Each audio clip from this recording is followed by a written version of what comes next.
Wow.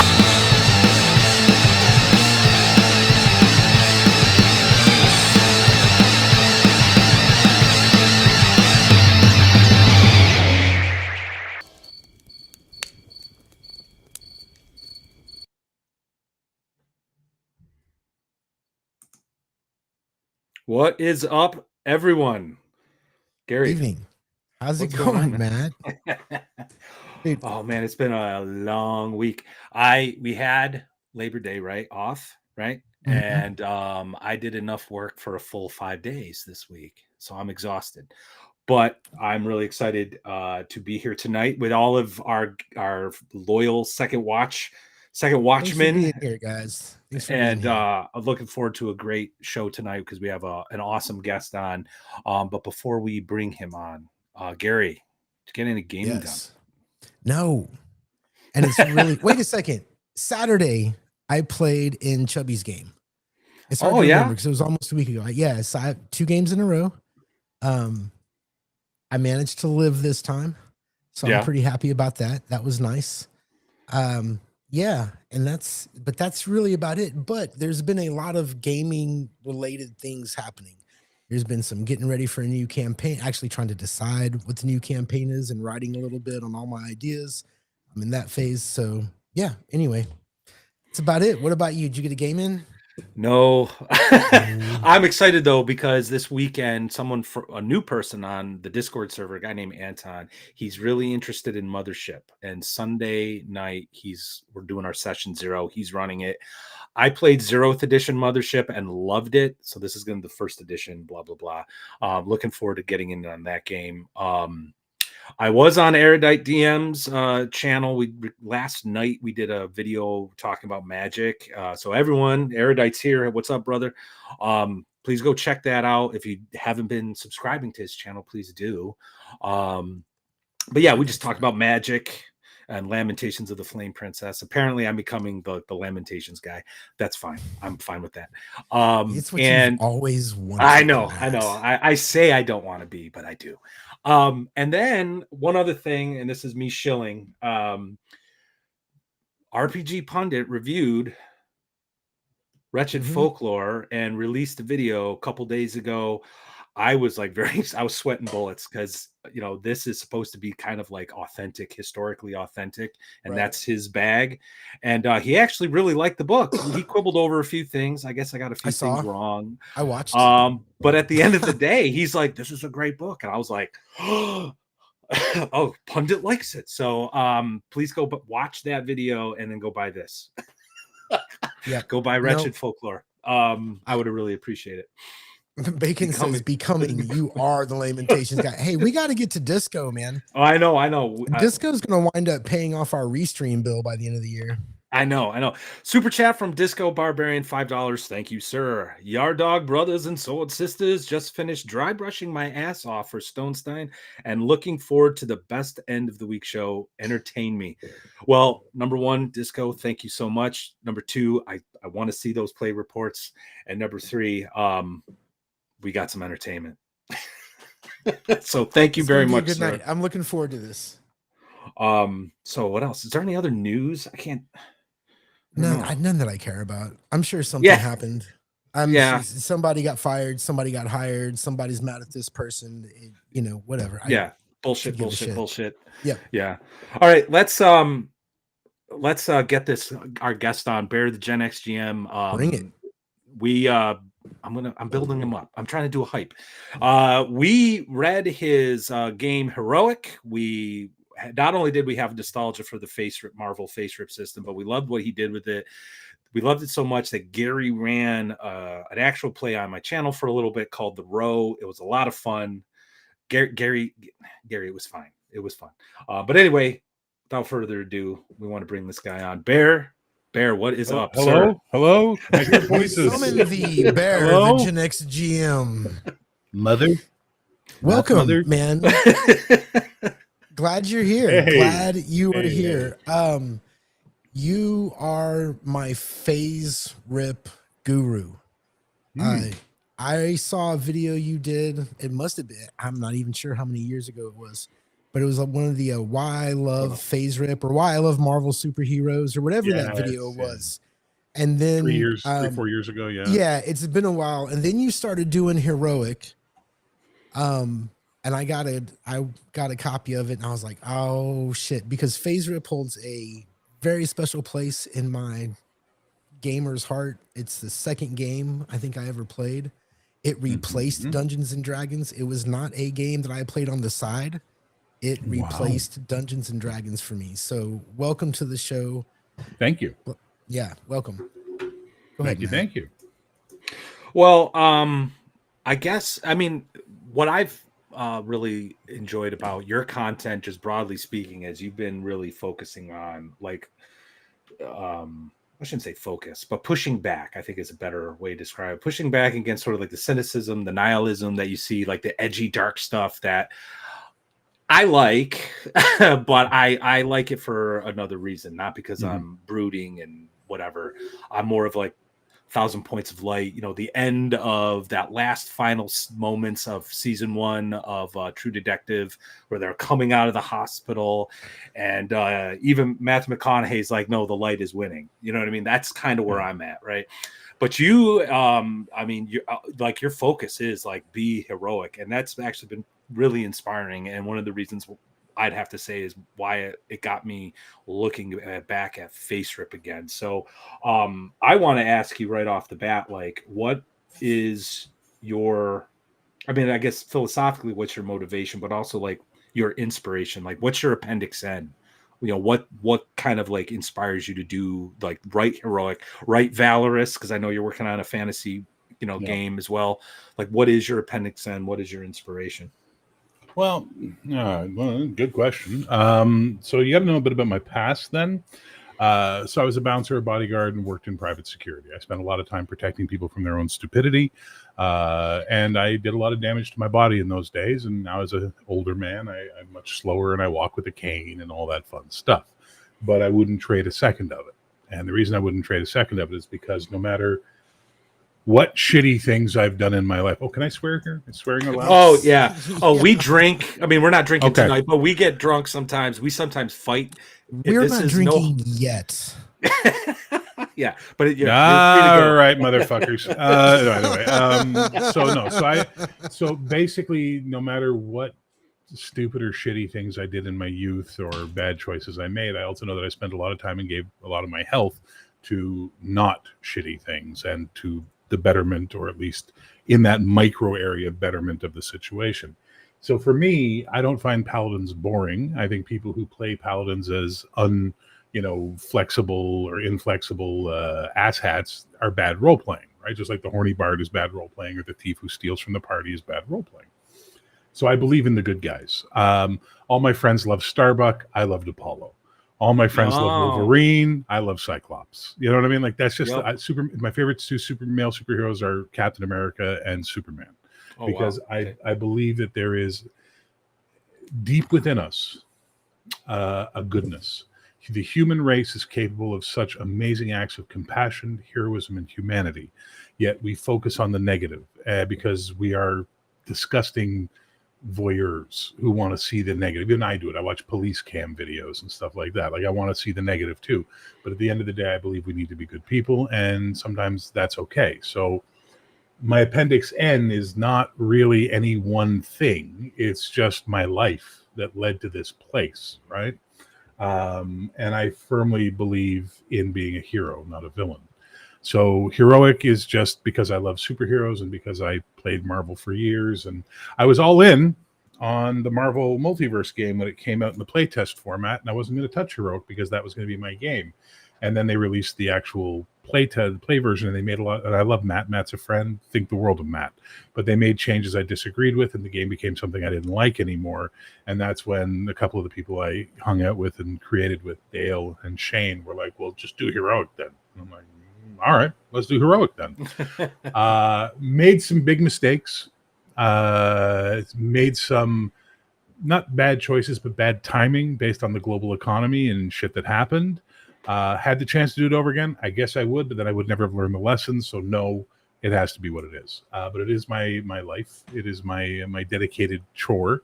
And Valorous is my fantasy game, which is based on 5e, but it's because I'm so sick of edge this and dark that and shadow whatever, and I'm just sick of it. I want games that remind us to be heroic, remind us to be good guys. So when I work on Valorous, people said to me, "Well, can I make a half-orc thief?" And I'm like, "No. Why not?" Because it doesn't suit the setting and it's not a part of the thing. But what if I want to do that? Well, go play the other games that let you do that. Right. Valorous isn't for you, and it's okay. Not every game needs to be for everybody. Right. And I wish more game designers thought that way, because I get a little tired of watching them try to fit everything into a game, and it's like, you can't, and it just makes the game clunky. Yeah, I would agree with that. I agree with that. And I want to just stay real quick. I think we're coming from very similar places with respect to issues like alignment, morality in games, because Superman and Captain America are my favorite too, for the exact same reasons. I think they represent the best in us. I think one of the reasons why I play such darker games is like I want to present the horror to challenge my players to rise to the challenge. That's I fair. think at the end of the day, that's really like, I want you to play Matthew McConaughey. Yeah, no, I hear you. I Like, think you just like creepy shit, man. I really think you just like horror. You can say what you. He's whatever. a lawyer, isn't he? Isn't he working? Yeah, he's like every word that comes out of your mouth needs to be parsed, bro. Anyway, well, okay, but if you guys ever watch any of the I have 3 live play heroic games now on my channel, and if you actually watch them, it's not, hey there, friend, I'm here to save the day. Right. No, it's like a shitty world with evil, shitty shit happening around them, and the challenge is for them to become heroes and not give in to the darkness and stand against the darkness and be the light in the darkness. Agreed. And that's hard for some people to do. So real quick, I want to let's bring this to the actual game. Heroic is an incredible modified, I don't know what you want to call it. It is very reminiscent of the old TSR Marvel superhero games with the universal chart. I wouldn't call it a clone. No. Although the core concepts, I think, are pretty much in line. I think there's some ticky-tacky differences, but nothing. Like when I first started playing it, I was remembering the way old Marvel combat worked, and then your combat was a little different. If you want to switch it, you could. It doesn't matter, but it is more modern. And like every change that's been made has been to bring it up to sort of modern. I feel like, because like instead of in the original Marvel, you had to like kind of say what you were going to do, and then you would react. And you would add the things, and now you just kind of have action, move, reaction. You just kind of simplified that. My favorite change is that you have this social mechanic. And I think both me and Matt agree on this. And I think you added a 7th stat, which, oh my God, I'm flaking on it right now. Dynamic. You added a 7th stat, which was dynamic. You included that in the karma total, which was awesome. And that works into social conflict, which if you're a comic book reader, and I am, or maybe not now, but I have a long history with comics. The social dynamic is incredibly important, like an incredibly important part of the superhero thing. Where did that come from? Was it just play testing? How did you explain it a little bit for our viewers what I'm talking about? Sure. Well, to start off, neoclone is the term I use, and this is a term I got from Justin Halliday with his Heroes Against Darkness. Now he has Hero Kids as his big game, but Heroes Against Darkness was his 4th edition, 3rd edition mashup, and he used the term neoclone, and I really like that term because it's not exactly a clone, but it's inspired by. Years ago, I had a podcast, an actual audio podcast, and I managed to get Jeff Grubb on as a guest. And we got talking about all the clones that were going on in games. And he said something to me that stuck with me. He said, when you are designing a game, you are having a conversation. So if you're going to clone a game or do something, don't just remake the game, continue the conversation. And so that's what I tried to do with Heroic. Dynamic came in because I got so tired of using psyche to represent mental power, magic power, and personality. Right. It just didn't add up for me. Right? Because it's just not, doesn't make sense. I know some people that have the charisma of a rock, but when they walk into a room, they're there. You know what I mean? So dynamic became a part of that. Trust me, I have abused thesaurus.com like it owes me money. And one of the things was trying to find the right term, and I didn't want to call it charisma, and I didn't want to call it bearing, and I didn't want to call it personality. Plus you have FASERIP, so all of those letters are immediately off the table. You can't use any word that starts with one of those letters. You just can't.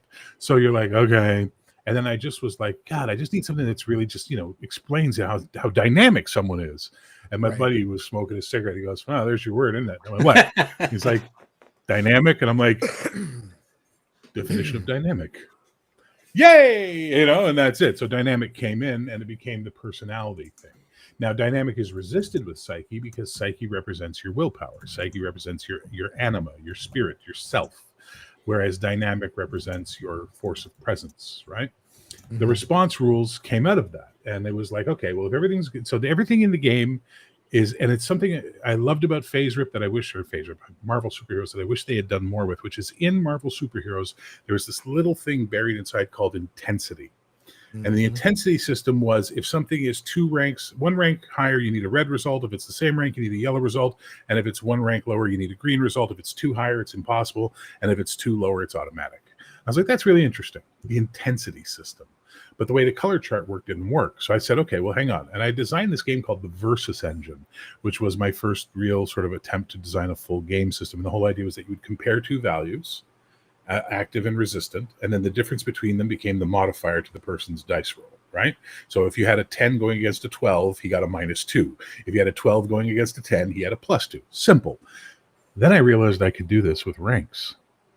If we took the color chart that existed that was rank, and threw that away, and instead made a color chart that was 0, equal values against each other, and then up to +9 and down to -9, I can now make everything about an intensity check.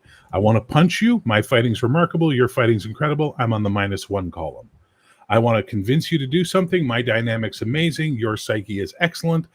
I'm on the +3 column. And that little change unlocked the entire concept of the game for me. And I was able to make everything based around the idea of column shifts and rank shifts. And that was the other thing I introduced, was the idea of a rank shift. So a column shift changes where you are on the table. A rank shift changes the intensity that you're bringing. So CSRS, right? And at the start, with all the old school Marvel people, that was a big learning curve for them. Bro. But eventually they get it, and then it's good. After our second session, we counted up the mistakes I was making as game master, because I just kind of, even though I hadn't played Marvel in years, I was flowing into that, that just kind of that Marvel thing. And then when it came to intensities, I was like, wait, but we're already and it took like, I just had to do it. I just had to finally do it. Yeah. And then it was like, okay, well, I get it now. We're good. And go on. I one of my friends who's a big Champions, Mutants and Masterminds, Silver Age Sentinels fan, he always said to me, because I hate FASERIP, I hate Marvel. Because when you run it, you make it sing, but I don't like the game as a thing. I said, well, what don't you like about it? He goes, think about this. Aunt May has a typical agility, right? If she decides to shoot Willie Lumpkin with a gun, or she decides to shoot Spider-Man with a gun, she has the exact same chance all the time. Yep. And I was like, yeah, okay, but you can dodge. I always made the excuses. When I showed him Heroic, he goes, well, you just fixed the one problem I had with the game like that. I like this. And I was like, there we go. Perfect. It was the whole Aunt May fighting Captain America thing that would bug people. So dude, comics. Okay, so I'll give you mine real quick. My first comic, I was so young, and somebody gave me a comic, which I didn't realize until a couple years later, was Kitty Pryde, Welcome to the X-Men. Hope you survive. Hope you survive the experience. I hope you survive the experience. I didn't immediately get into comics. I got into comics like the summer before. I was like 83. I was like 9 or something. Got into comics, was blown away by comics, saw the Marvel game, and we were off to the races. But there's a distinct difference. And the reason we were off to the races was because of the distinct difference, not just in mechanics, but between playing D&D and playing, this sort of big, overpowered game, and even as a kid running it, there are differences in how you run a game with heroes and how you run a game with people who are searching for treasure and loot and power. Yes. What are your thoughts on that? What are the main differences? What do you do? How does it differ from D&D? Well, okay. So the first thing you're going to have to deal with when you're dealing with all this kind of stuff is superheroes. If you just want to sit around and fight, go buy HeroClix. You'll have a grand old time. Yep. There's another game out there. I can't remember what it's called. Super something or other. I have all 3 versions of it. It's literally just a miniatures fighting game for superheroes. Go do that. You'll have a great time. But if you're going to play a superhero role-playing game, you need to lean into a couple of things. One, thyroid theater. Absolutely thyroid theater. Even Jack Kirby understood thyroid theater. It's this thing of where there's going to be soap opera, there's going to be betrayals, there's going to be twists, there's going to be this, and there's always going to be moral conflict. Choices that you have to make based on your morality. Do I do this? I'm Spider-Man. Do I stop the guy or do I walk away? I've got the bad guy dead to rights, but oh no, that bus is about to go off the bridge. I got to save the bus and the bad guy gets away. Oh, boo. Wah. That's what it's all about. But people also always forget the other part of the superhero, which is the secret identity. So one of the things I hate the most in the world is in Kill Bill Volume 2, when he gives her his dissertation on Superman Clark Kent and how Clark Kent is the costume he wears, and that's how he sees humanity as this meek thing, blah, blah, blah, blah. And I'm like, Quentin Tarantino clearly does not understand Superman, because Superman, Clark Kent, did not know he was Kal-El until he was 18. He was raised as Clark Kent. He was raised to do what he needed to do, to try as hard as he could, but never show off, never show up, and never show up other people, and always do his best, but try and be an example. So Superman is the costume he wears. Superman is the father figure. The you want to get deeper on it, it becomes he's Abraham. He's Moses. He's Moses in Egypt and all that fun stuff. Whole thing. Mm-hmm. But the point is that the secret identity must be as much a part of the character as the public identity. Otherwise, just go play Exalted. Go play a game where you're just constantly go play the Dragon Ball Z game and have 8-session fights, and all of that kind of bullshit. But if you want to play superheroes, you need to lean into the pathos. You need to lean into the drama. You need to lean into the soap opera. You need to lean into all that fun stuff. And some people get it. Some people don't. But what's more exciting than anything is when you're playing a game and you watch someone get it. And then they click and they start living that character. They start breathing that character. And they start trying to be who that character is and make decisions based on that character's thoughts, beliefs, what have you. And that's what makes it a lot more fun for me. And that's why superheroes are a very special type of role-playing for me versus murder hoboism or let's go get the gold. And that bores the living shit out of me. I was around in the 80s playing D&D and everybody's like, oh, in the old school, we used to play like this. We didn't. What are you talking about? Yeah. We didn't play like that. We played like this. It's like, everybody had a different experience. Don't ever let the people decry what you do and tell you you're wrong. There is no wrong, bad fun as long as you're not hurting anybody. Play the game the way you love. Agreed. But if you really want to get into some deep character role playing, try a superhero game. I was just going to say, sorry, I just want to. No, go ahead. Go ahead. I've been monopolizing this. Go ahead. Well, you're the comic book guy, I knew I'd be deferring to you a lot. So, but that evil, dirty word in the OSR, story game. That sounds like it sounds like Supers games. Well, let me ask you this: is it fair to say that a good Supers game is a good storytelling game? I think it can be, but now again, I'm a dirty, filthy story gamer, so take that with a lump of whatever. It's not a bad word on my channel, sir. Good. I'm happy to hear that. I'll happily become a second watchman then. But for me, it is absolutely story matters. Like, the why is so much more important than the how. Right. And it's one of those things like, why are you doing this? Why does your character go to job, go to school, deal with their life all day? And then 10 o'clock, put on a costume and run around the streets trying to fight crime. There's all those great Spider-Man issues from back in the day. Spider-Man issues back in the day where he had a cold. You know what I mean? He got a cold, but he still got to put on the costume in the middle of winter and go out and fight Doc Ock, go out and fight Electro, whatever the case may be. But he's dealing with a cold. And he has to get home, and Aunt May's brought him soup. And if he's not in bed by the time she gets in, he's got to go through the window, and it's all chaotic and crazy, right? And to answer Disco Barbarian's question, that's why I said even Jack Kirby understood thyroid theater. Jack Kirby did one thing that mattered for superheroes way much more than what Stan Lee ever did, or even Schuster and Siegel did back before that, which is he looked at professional wrestling. And he said, there is storytelling with fists going on here.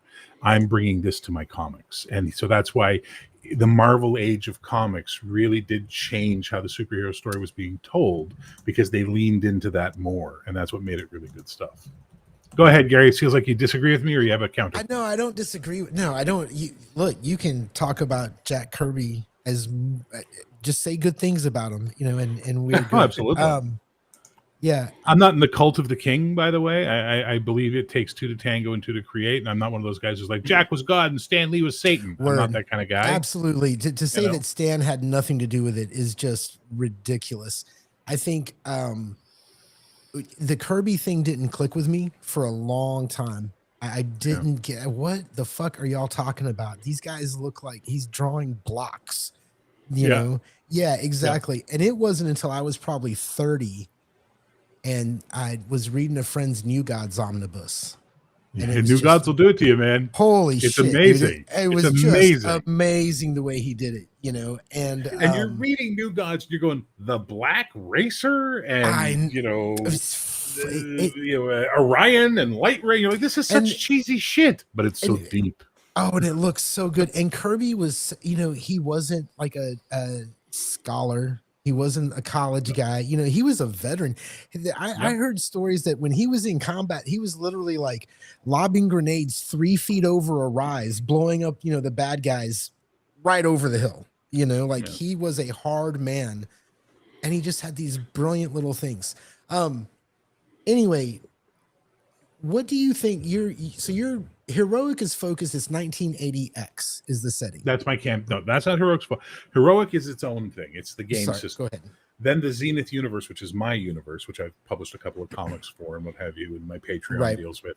That's 1980X. The idea of 1980X is that it's roughly 1985. Superheroes have had an effect on the world to the point where there's new technologies. Some of the stuff we'd see in the 90s or even the 2000s is already starting to show up.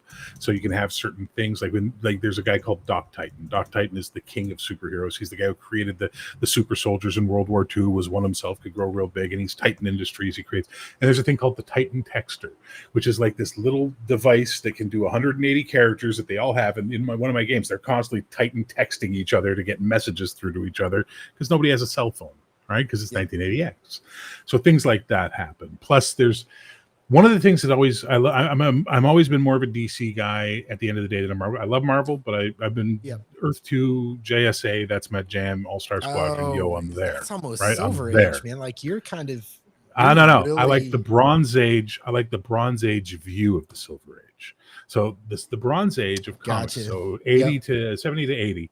They started taking a lot of stuff from the Silver Age and the Golden Age and bringing it back in through guys like Marv Wolfman and Jerry Ordway and Roy Thomas and all these guys. And they started bringing that stuff back in, but they started looking at it with Bronze Age eyes. So when they looked at the Golden Age, they saw it from a modern perspective. They got rid of the silly and found the real inside of it, right? And that's why I love the Earth 2 stuff, and I love all the JSA stuff. I'm actually rereading every JSA comic right now just because I love it. Yeah. There's a great series, which is an Elseworlds, which is sad because it was originally proposed as a real reboot for the DC universe, and then they panicked and made it Elseworlds. It's called The Golden Age. It's 4 issues. I highly recommend it. It is one of the best treatments of the Golden Age ever, and it'll blow your mind. But anyway, so I'm more of a DC fan, and I like shit like Midway City and Coast City and all that Star City. And all my Marvel friends are like, yeah, but man, Marvel, Marvel's the world outside your window, and that's what makes Marvel so great. And I'm like, really? It's the world outside my window. Awesome. How about you and I meet at the Latverian tea room later, and we'll have lunch there. Yeah. And then we can plan our vacation in Madriapur. That should be fun. And I was thinking maybe this winter we could go skiing in the Transian Mountains. That's Mount Wundagore has some great ski slopes on it, right? So I never bought into that nonsense that the Marvel universe was more realistic than the DC universe. Right. They just tried to sell you that thing, right? That's fine. That's fine. Yeah. So I was more of I really like Secret Invasion from Marvel. It's the comic. You know what was great about Secret Invasion? I don't know if I like the comics that much, but there were like Jason Aaron wrote a Black Panther 4-issue bit that was incredible. God, I just get that. Just Jason Aaron was the writer, Black Panther Secret Invasion. Holy shit, it was so good. So back to your Appendix N question. Sorry. In Heroic, we have an Appendix N. So we have so basically in Heroic, the way it's laid out is you have your first 3 or 4 chapters that are just the basics to explain it all to you. And then we have an appendix on each concept to expand it and make it bigger. So you get the basics by reading the front and then dive deeper in the appendix. And I made sure Appendix N was the references. So I put all the Bronze Age comics I like, I put all the movies I like, the TV shows, the cartoons, and all that kind of stuff. And if you look at that stuff, you'll get a very clear idea of what I like in superheroes. So back to your early question, what is 1980X? 1980X is what I love in superheroes. Pre-Crisis on Infinite Earths, pre-Dark Knight Returns, pre-Watchmen, pre the Hero with Clay Feet, so the Bronze Age did something that I thought was really important for comic books. They still had code names and costumes. They didn't laugh about them, but they had real problems. Oh no, my sidekick's a junkie and all that kind of stuff. So you could have the superhero mythology associated with real human drama, pathos, whatever.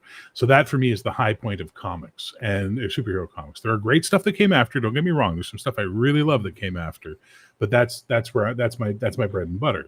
So I wanted to make sure that the universe I was presenting in the game for my stuff was based on that. So that's what I did. Yeah. That's what 1980X is. I think it's great. And that's another thing about just the phase Marvel superheroes and heroic.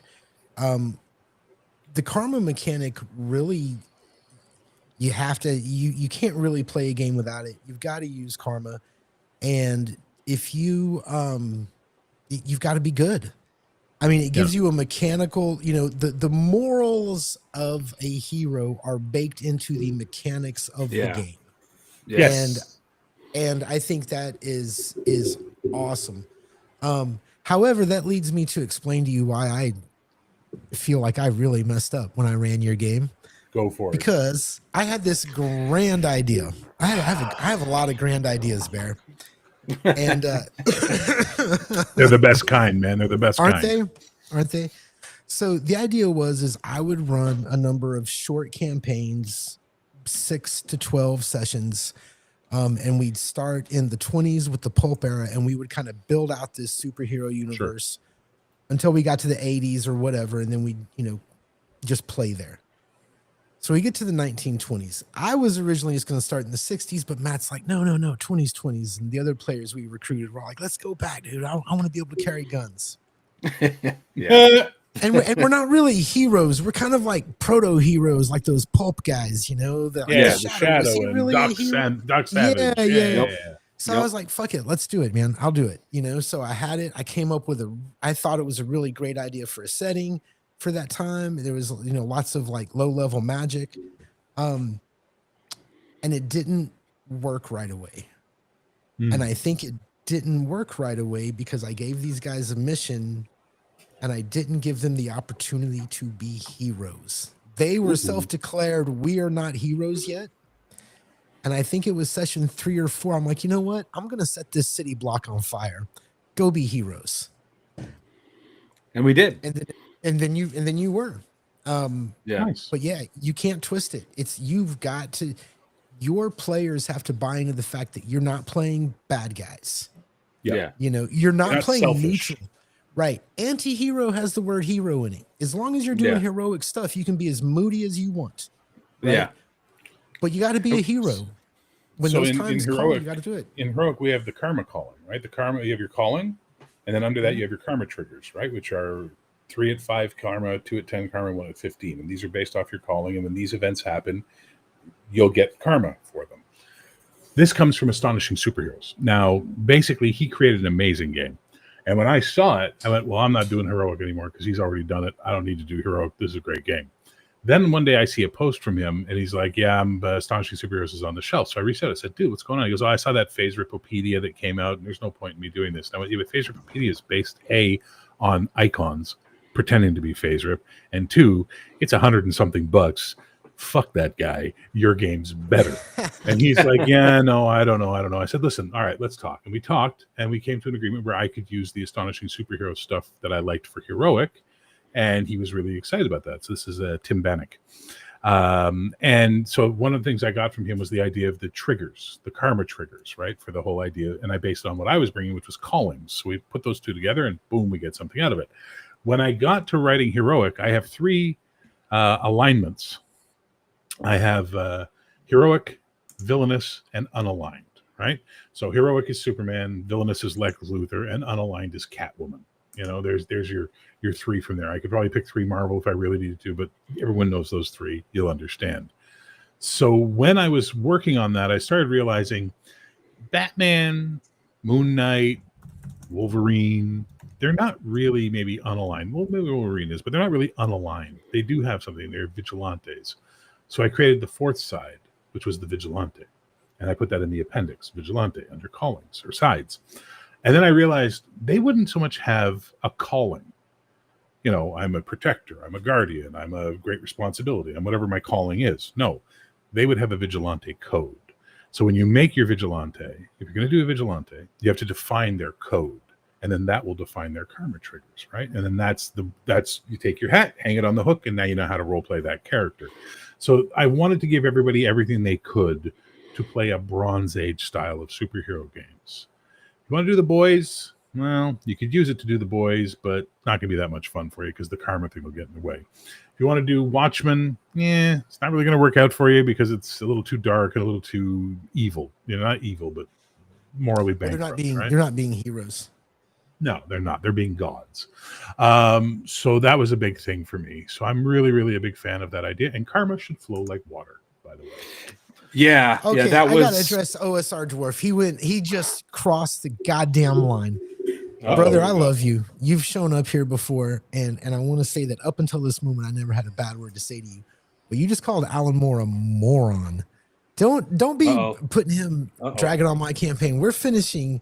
We absolutely despise. No, I hit the wrong one. No, you guys are getting it all wrong. You've got to take Watchmen in the context within it, when it was written, within the context of all of comics.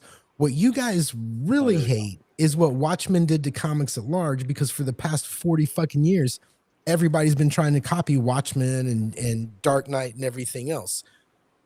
What Watchmen did to the medium of comics, if you have been reading comics a long time and you understand like the panels and how they're doing the things, what Alan Moore did with Watchmen is fucking brilliant. You're just wrong. I love you. I would hug you, but you were fucking wrong. I'm Switzerland. I'm totally neutral on this one. Bacon, you're wrong too. I'm gonna go pour a drink. So my favorite thing about Alan Moore, is his ongoing feud with Grant Morrison. Watching the Scottish Wizard and the British Wizard fight each other is hilarious to me. It's like, so I was at Morrison Con. Do you remember when they had that? I actually went. It was a great. It was so good. Anyway, back to the game and FASERIP. Sure. Do you think FASERIP can handle everything? Like when I look at FASERIP, I feel like I could do a procedural detective adventure, or I could do like a super spy, or I could do anything almost. Is that a correct assumption, or am I wrong? I am going to say, with work, yes, the core engine can do anything. The problem is, once you step out of the superhero world, your rank range goes from this to this. Yeah. Suddenly you have these really hard stop limits because you can't be superhuman. And that's going to be an issue for some players because there's not going to be a lot of granularity there for them. So one of the things I did, which is on my Patreon, is I've been working on what I call the Heroic Companion. And the Heroic Companion is my expanded rules, not the basic rules that I'm releasing, but they're my expanded rules, which I'm not even playtesting yet, but I'm going to at some point, where I increased the ranks, added a couple of lower ones, added some in the middle, added some higher ones. And I redid the color results to add a fourth result. So you currently have blue, white, green, yellow, red, right? Fumble, failure, minor success, success, phenomenal success. Right. But between success and phenomenal success, I added an orange result. So you get the complete heat map all of a sudden. And it allows you to put a little more granularity into things. Because one of the problems you'll always notice in a FASERIP style game is that shit escalates fast. Real quick. Right? Yeah. Like the difference between a green, a yellow, and red starts becoming football fields of length, right? Or you guys are American. Washing machines of length, right? Like I don't measure anything but metric. I get it. So that's something I wanted to do. I wanted to add football in. Fields are in yards. No. Yeah, well, I know. That's why I said washing machines. The Canadian football fields are in meters. So anyway, so it's not football. So the idea is that like on an edged attack, you had whatever, and then kill result, right? So it was like death, then kill. Well, I put a thing in between yellow and red, which was bleed. Oh, you got a bleed result, make a bleed save. Oh, I blew my bleed save. Okay, now you're bleeding out X amount of points per round as you keep fighting. Every round you're bleeding a little bit more. So if you want to do a more granular game, that's what that does. And that's why I think when I get around to releasing it as a product, a companion or Heroic Advanced or whatever the hell I wind up calling it, it's going to open up that door you were asking for of running more styles because the granularity will come in and players won't feel trapped in a confined little area. That's a really good point. I will say this because we were doing street level. And another great thing that you did with your game, you changed character creation, which in the old Marvel game is a fucking wreck. You fixed that. I like the way you did it, where you give your campaigns have a rank, just like your character's abilities. Yeah. So you've got remarkable and all that. Can I share an image with you guys? Yeah, go ahead. Okay, keep talking, but I wanted to address my ear trumpet, which is I was going to say, I want to hit some. We were running we were running a remarkable level campaign. Yeah. And I kind of felt like I felt like we would have benefited by being one up. I will say that. I think we would have had some bigger action. Anyway, get to them super chats. All right, OSR Dwarf, $5. Thank you, sir. Champions opened my eyes to what superhero gaming could be. I had the first edition, blew my mind. I'd only played Traveler and BX. Thank you very much for the super chat. I've never played Champions. I have a copy of it. Yeah. Right there, third edition box set, right there. One of the prides of my collection, right beside my V&V. And then we have villains and vigilantes. Oh my goodness. And then we have my ear trumpet has been struck by lightning. $5 super chat.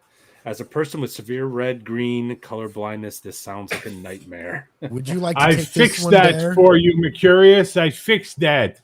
What I did was I created something that is basically a one-pager. So you might be colorblind, but hey, can you count columns? 1, 2, 3, 4. And by this, the first one's the fumble, the second one's the partial, the middle, the third one's the success, and the fourth one is the critical. Same thing for any type of feat you're doing. Red, yellow, green, white, but there's words like in the original to explain it to you. And I did this because years and years and years ago when I was talking on this on RPG.net, someone's like, I did get colorblind and I hate that and why you should put words. And I'm like, well, the chart's going to look like shit if I have to put the word green in every square and yellow in every square. So how can I get around that? And then I figured it out. A little pocket table. You could put it on your character sheet if you needed, and there's your answers. And it basically gets around the color blindness as best as we can without losing the charm for those of us. Sadly, some of us aren't colorblind. So for us, we get the colors, you get the functionality, everyone wins. Yeah. That table, the universal table, when you start using it, whether it's yours or the original Marvel game, it's just like it answers everything. It's so great to not have to like flip. You just roll the dice. Look what I got, and there it is. I And it think. does. Go ahead. No, I was just gonna say I'm gonna just piggybacking off of that. One of the reasons why I liked how you address social encounters, that even well with combat, I get having like the granularity of explaining. Okay, if you roll a red, this is a kill result. This is a stun result. This, that, the other thing. But even if you're just sort of doing like standard, skill checks, or like these like social interactions, that those green, yellow, red results really help inform the game master like how the scene's going to play out. And I think it's all right there for you, and it's not like we didn't play a lot of it when I was a kid. We were more into the D&D, that system, and truth be told, when we did play Marvel, we just wanted to beat the piss out of each other. It's good for that. It's fun. Yeah. But looking back, I just and what was so great about the row, we with a more, I guess, learned and more mature. Like there is so much the Universal Table can do. And I'm actually now really curious about this follow-up that you're working on. I don't even have the original out, man. only the patrons get to see that right now. It's just the way it is. But no, it's the whole idea is that the Universal Table color chart. The reason I love it and the reason I like it is that it's tangible, it's visceral, it's visual. You know what I mean? It's something you can interact with a little bit, and that makes it really fun. Back in the day, they had this one of the supplements for Marvel came with this thing called the Universal Wheel, and you'd put it together, and it had a little metal thing, and you'd roll the wheel, it would give you all your stuff, and I thought that was just stupid, right? Now as an adult, I'm like, that's cool, man. I like that. That's fun, But I also added in whimsy cards. Sorry. I thought I was going to say something, but you were still going. I didn't mean to interrupt you. God, I'm so bad at that. My bad. That's okay. I have advanced, basic, and revised basic. I don't have revised yet. Actually, I do have revised. That's right. I have all 3 box sets now. And one of them is thanks to a friend from the UK who I met at ClariCon, or I saw at ClariCon last year. I gave him some Shadow Dark. He gave me some Marvel stuff, which made me really happy. I used to have everything for Marvel. And everything for Star Trek, everything for Cyberpunk. I had everything. FASERIP. And then I had a roommate who stole my collection. So I've been slowly rebuilding it over the years, but some stuff I will never get back because the prices on it now are just absolutely nuts. But that's the way it is. But I love the game. I love the original game. I see its flaws. I see its warts. I tried to correct as many of them I could in Heroic, and thankfully one of my players, Nerd, because of her and her tactical battle tech mind, she pointed out a couple of things that required us to make new rulings on, because otherwise people were just getting tanked, because if they had the right starting ability and they did the right things, they could suddenly be doing +4 and +5 column shift damage, which if they were around amazing, meant they were doing 500 points of damage. Right. Taking people out, killing people, what have you. So that led to a couple of rules changes that fixed the problem. And then that led to me thinking about the expanded ranks and the expanded color results. And then I did that. Fun. Yeah. But my Patreon, anyone who joins my Patreon, not next week because I'm taking a sabbatical week next week, but there's always 2 posts a day. Usually it's characters, sometimes it's adventures, sometimes it's stories, sometimes it's, test rules, what have you. $5 a month. I guarantee you will not find a more active content delivery Patreon for $5 a month anywhere in the history of Patreon. So check it out. I've been dropping the link in the chat, y'all. Thank you. Please check it out. And the Heroic, you can get the beta test at DriveThru, and you can make a contribution there too. I did when I first, I did what I did first was I downloaded it, I looked at it, I really liked it, and then I bought it again, and I think I dropped $26 on it. I appreciate that. Yeah. You've had there's been different versions though, correct? So the one that's on DriveThru is like version 3, and that's like 10 versions old. If you're on the Patreon or you're a backer from the backer kit, you get the updates. And so the updates, we just released the final writing.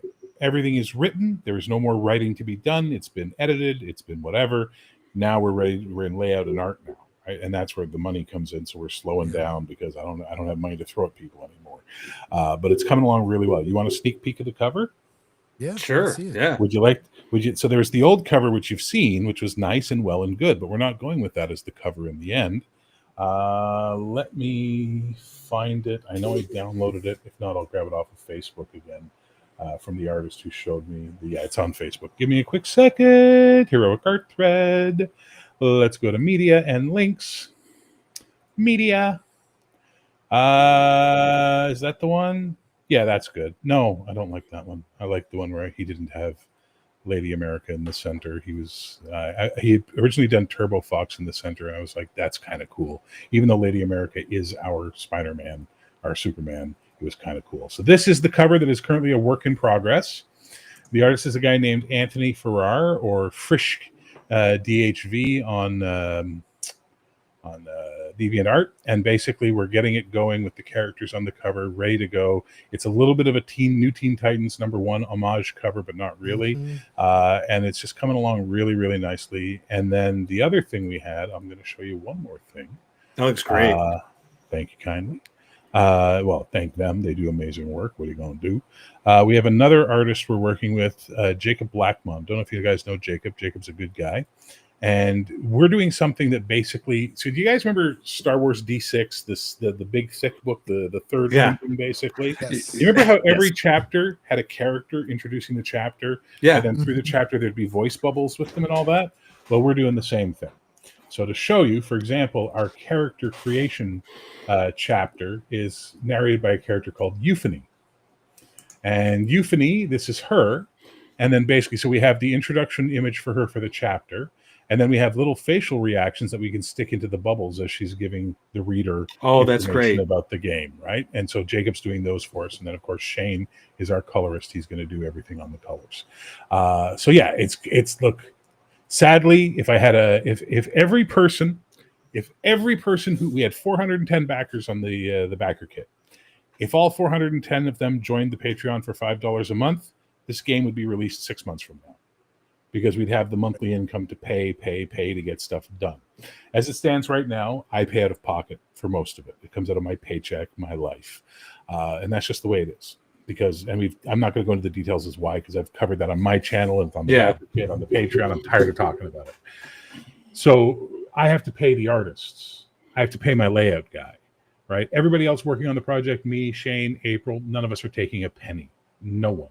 We're working for free. But every time I got to pay art, that's a few $100 that I got to throw out. When I have to throw out a few $100, I'm not made of money. I can't do, 5 pieces a month like that. I got to do 1 or 2 pieces a month, and that's it. And that's cutting my life tight. So it's going to be a slower process. That's why I release the updates, so that you, as the people involved, the backers, the patrons, what have you, you get the latest rules. You get the most up-to-date stuff we can give you. But for the final finished glossy, yay, wow product, it's a waiting game. Sorry, it's just the way it is. There's nothing I can do about that unless a relative I don't know dies and suddenly leaves me a shit ton of money. It's the reality of being an indie publisher, right? Yep. Plus all this tariffs and inflation did not help at all. So we go step by step by step. But the thing is that I make a point of this. Every month there's a backer kit update. I keep the people who paid in the loop so they know what's going on. I constantly am giving them art to look at, rules to look at, things like that. If you are an anti-AI art person, and I know there are plenty of them out there, you're not going to like the Patreon, because every character I put up there, I use AI to generate a character image, because I can't afford to buy 10 pieces of original art a week. Right. So I do my best. But I promise you, I am not publishing AI art. I am not putting it into the game. The game in its final stance will have all original human-created art, and that's what matters more than anything else. And that's just the way it goes. I like that. We're not going to have that talk right now, Matt. Oh, come on. Not having that talk right now. Well, I think the using AI to help you with the concept art, I think, is a great idea, and also it's fun to see what you've been doing with that. So I'm looking forward to the final product. I said this to you before. I'll say it again. This is a project that deserves to be finished because Heroic is just a great game. That being said, you have something else you've been working on, and I'm sure you want to talk about that too. Valorous. Yeah. Valorous is all right. How do I describe Valorous?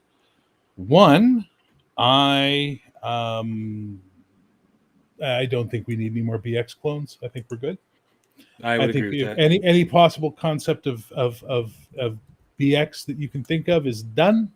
We don't need any more. I also believe the core engine of 5th edition D&D is a very good game. I don't like where they went with it. I don't like the expansions they did to it. I think they made it goofy and overpowered, but that core engine is really good. So Valorous is my Neo clone, again using that term, of 5th edition. But it's also based around a simple idea, heroic fantasy role-playing. Right. The idea is you're not playing murder hobos. You're not playing, cutthroats. If you're playing a rogue, he's a rogue with a heart of gold. If you're playing a scoundrel, she's a scoundrel who has the best intentions and will never turn her back on her friends or her allies and will still help people despite Han Solo. Right. Han Solo. Yeah. Right? Something I came up with for it is a concept called a test of mettle. And every character has virtues and flaws. And the idea is that the GM can trigger a flaw when I'm triggering your flaw. Go ahead and make your test of mettle to see if you can avoid the flaw or not, which is basically a saving throw. Or if you want to get advantage on something, you go, hey, I have the virtue, protective, and I'm protecting these people, so I should have advantage on this. You know what? Make a test of mettle, see if it works for you. Hey, now you got advantage. The reason is this. Basically, the idea is this. And they say, well, how does it work? All right. Your character has the flaw vengeful. You are vengeful. Okay. The bad guy, I'll use that same superhero example, that you've been chasing for 5 sessions, the guy who killed your village, the whole 9 yards, you've got him dead to rights. You're going to have your revenge right now. Life is good. Oh, shit, the orphanage is on fire. Oops. Well, you're heroic now. Do you want to go after your vengeance or do you want to protect the kids? Right. Well, if you go after your vengeance, you're going to get another point of burden. So it's burden and virtue. Those are the two ideas. You're going to get burden. It's like the old D6 light side, dark side. Sure. Yeah. You're going to get some burden on that. And as you get every 2 points of burden, you get another flaw because you're becoming a darker, corrupted, more selfish, less heroic person. But the more virtue you get, the more virtues you get, you're going to have more chances to get advantage on stuff because you're becoming more heroic and you're getting more things that you can be heroic about. Now, look, it's in playtest. We're proofing it right now. It's not perfect. It's got bumps and warts, but it's designed to, and there's a lot of other changes too that we did, but it's designed to be something that encourages heroic fantasy role-playing, the best of us, not this edgelord shadows, lamentations of the darkness of my shadow edge, not that. Right here. You get me right here. Well, I think that's I'll, even on the flip side though, like what's coming out of WotC right now, it's not even heroic either. I don't know what it is. It's a circus, right? It's weird and doesn't make any sense. I wanted to ask though, so if someone gets too much burden, do they lose their character? Or they now officially a villain? Oh, yes. Really? Cool. If you get too much burden, welcome to the dark side. You're now a villain. The GM takes your character sheet, and guess what? That's going to be something that's going to come back to bite everybody on the ass later. And that's the buy-in. If you aren't willing to buy in for those things in the game, it's not the game for you. Yeah. And not all games need to be for everybody. So if it's not the game for you, it's not the game for you. I know. The dirty word story gamer. Again, this seems to be like a game that you're designing with that sort of mindset. Is this still going to have like that tactical sort of grid-based combat that 5? If you want to do grid-based combat, you can do it. If you want to do theater of the mind, you can do it. A couple of things I do differently is instead of having an AC, you have an active defense. So basically, I want all rolls to be from the player's point of view, not from the GM's point of view. I want the players rolling dice. So if someone attacks you, I'm going to tell you, they're attacking for 18. Okay, now you have your defense value, which is essentially for 5th edition mentality, it's armor class -10. That's the number. Roll a d20 and add that number to it, and you want to tie or beat 18. right? That's Yeah. called an active defense. Things Yeah. like that. I have damage reducing armor because we don't have an armor class anymore. I absolutely love the more player facing type game design. By the way, I Yeah. think that's a great idea. So because players like to roll dice, and if all the game master has to do is just say, "Hey, this is what's happening," it's like takes off some of the load of the game master, right? And then the players are having all the fun rolling the dice. Yeah. And if you fuck up and get killed, well, it was your dice that killed you, not mine. Right. Don't yell at me. I don't mind saying no. I did it. Welcome to Lamentations. Anyway. Yes. Anyway, listen, and I want to say something because the OSR Dwarf says I'm going against, hard against Red Room Avenger and all that. I'm not. Those guys do something that people like, and that's their thing, and they're more than welcome to it. It's not my cup of tea, so I'm creating something for people that like the same tea as me. That's all. Yeah, and I think I think the that's same tea all the time. I don't like the same tea all the time. Sometimes I want to play Lamentations, not really, and other times. Yeah, but sometimes I want to play in a Witcher world, or I want to play in a Game of Thrones world where things are morally bankrupt, Yeah, and going back to like the issue, like I agree with you on two. We have enough clones of the old game. Oh my god, do we have? And it's not meant to attack anybody. It's just there's a lot of them. There's just a lot of them, and like why do I already have my D&D stuff down there on the lower shelf? I want to find something that's interesting, that's approaching differently. Like it's like someone said to me, like, would you ever someone asked, would you ever run 5e again? And the answer is no. Broadly speaking, it's not like the door's not completely closed, right? But I ran it for 7 years, and I'm done with it. And someone's going to say, "Well, I'm going to do a clone of 5e." My initial response would be like, "Why?" But right now, what you've just described is something completely different, right? So it piques my interest. It's different. So the other thing, though, is that I'm a 70. I was born in this. I was born in 1970, so I literally went through the 70s and 80s, right? And even the early 90s, we had a thing where when we bought role-playing games, 9 out of 10 had a setting already involved in them, and the game was designed around the setting. Well, I'm doing the same thing with Valorous. It's my setting called the Kingdom of Keldara. And the whole idea is that, the king and queen were killed. There's now a warlord who's taken over everything, and he's trying to run the show, and there's, shenanigans and what have you. So you're playing characters in that world. It's not, you could take it and adapt it to another world if you want, but I'm not presenting it as such. Whereas Heroic, I'm presenting as, it's part of the Zenith universe, but you can use it for your own. Valorous is designed to be played with Keldara. End of story. And if that's not for you, not a problem, man. There's a metric shit ton of fantasy D&D clones out there for you. Have a blast, have at it. No wrong fun. But for me, I wanted something that was a reminder of what I used to get into, which is we would buy a game and go, the mechanics or whatever, but man, this setting is amazing. Yeah. I sort of feel like this is probably going to make a lot of OSR guys mad at me, but one of the things I think the OSR has like been missing in a lot of the discourse on social media is that. I mean, because I was the same way back in the day. Now, granted, I wasn't playing in the 70s. I was playing in the 80s, late 80s, right, and 90s. But it was the settings that got me excited. Like, Dragonlance. Whoa, Dragonlance is so cool. Dark Sun, so cool. Original Forgotten Realms was like really awesome. Hell, I got into Spelljammer for a little while. So, and that's that's just a really weird setting. But OSR has been so steeped in trying to, on the one hand, like I get it.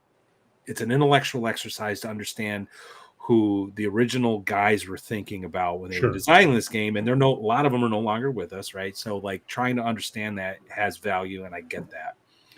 But I sort of feel like a lot of the discussion is lost because they're so focused on that. And again, it's why I get excited when I see someone like Matthew Tapp with Barrows and Borderlands. I get excited to hear what you're saying, what you're doing with a 5e Neo clone, to use your terms, right? Sure. I get excited when I see, anybody doing something different that like just makes me think about the rules in a different way and exposes me to a new world that I can explore with my imagination. So anyway, that's my motivation. That's why I and there's nothing wrong with that. That's the point. I'm tired, boss. People are mean to each other, boss. I'm tired. I'm so tired of this is the only way to play the game, and if you're not doing it this way, you're wrong. And then shut the fuck up. everybody, just play the fucking game. My rule is always the same. If everybody's having fun and you're all having a good time when you get together and you can't wait for the next game, that's all that fucking matters. Yeah. End of story for me.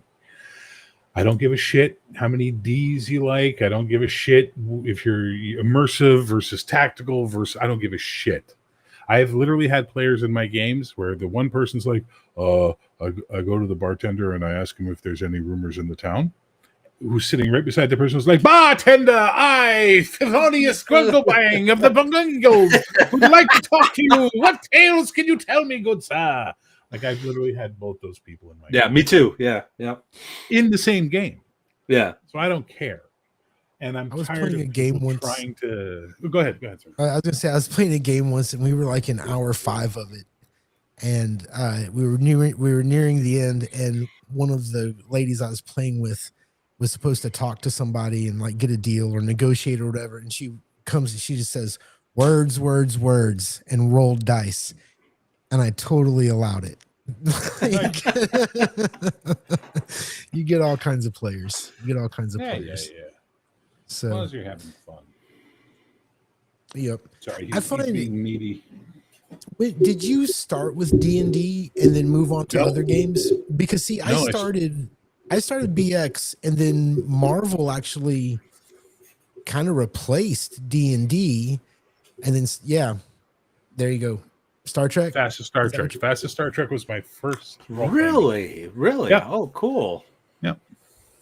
I think that's. I never played it. But I heard, I've heard a lot. It's a garbage system. It's an absolute shit system, but it was fun. Well, and I think there's something to, especially if you're running a game like doing Star Trek or doing Star Wars or doing Marvel and actually using the Marvel characters. It's not only easy, it's like everybody's already speaking the same language. I don't have to give a download. You know what I mean? It's like, it's lingua franca. Yeah, it's so nice. And I know a lot of people like to kind of shit on that and they don't want to do it. But some of my most fun games, honestly, have been Marvel or Star Wars. And a lot of it because it just kind of flowed. Everybody's, like you said, lingua franca, and it's great. And I think more people should try it. You want to talk about no prep gaming? Play a Star Wars. You know what I mean? Like, play a Star Wars game or play Marvel with a bunch of comic book readers.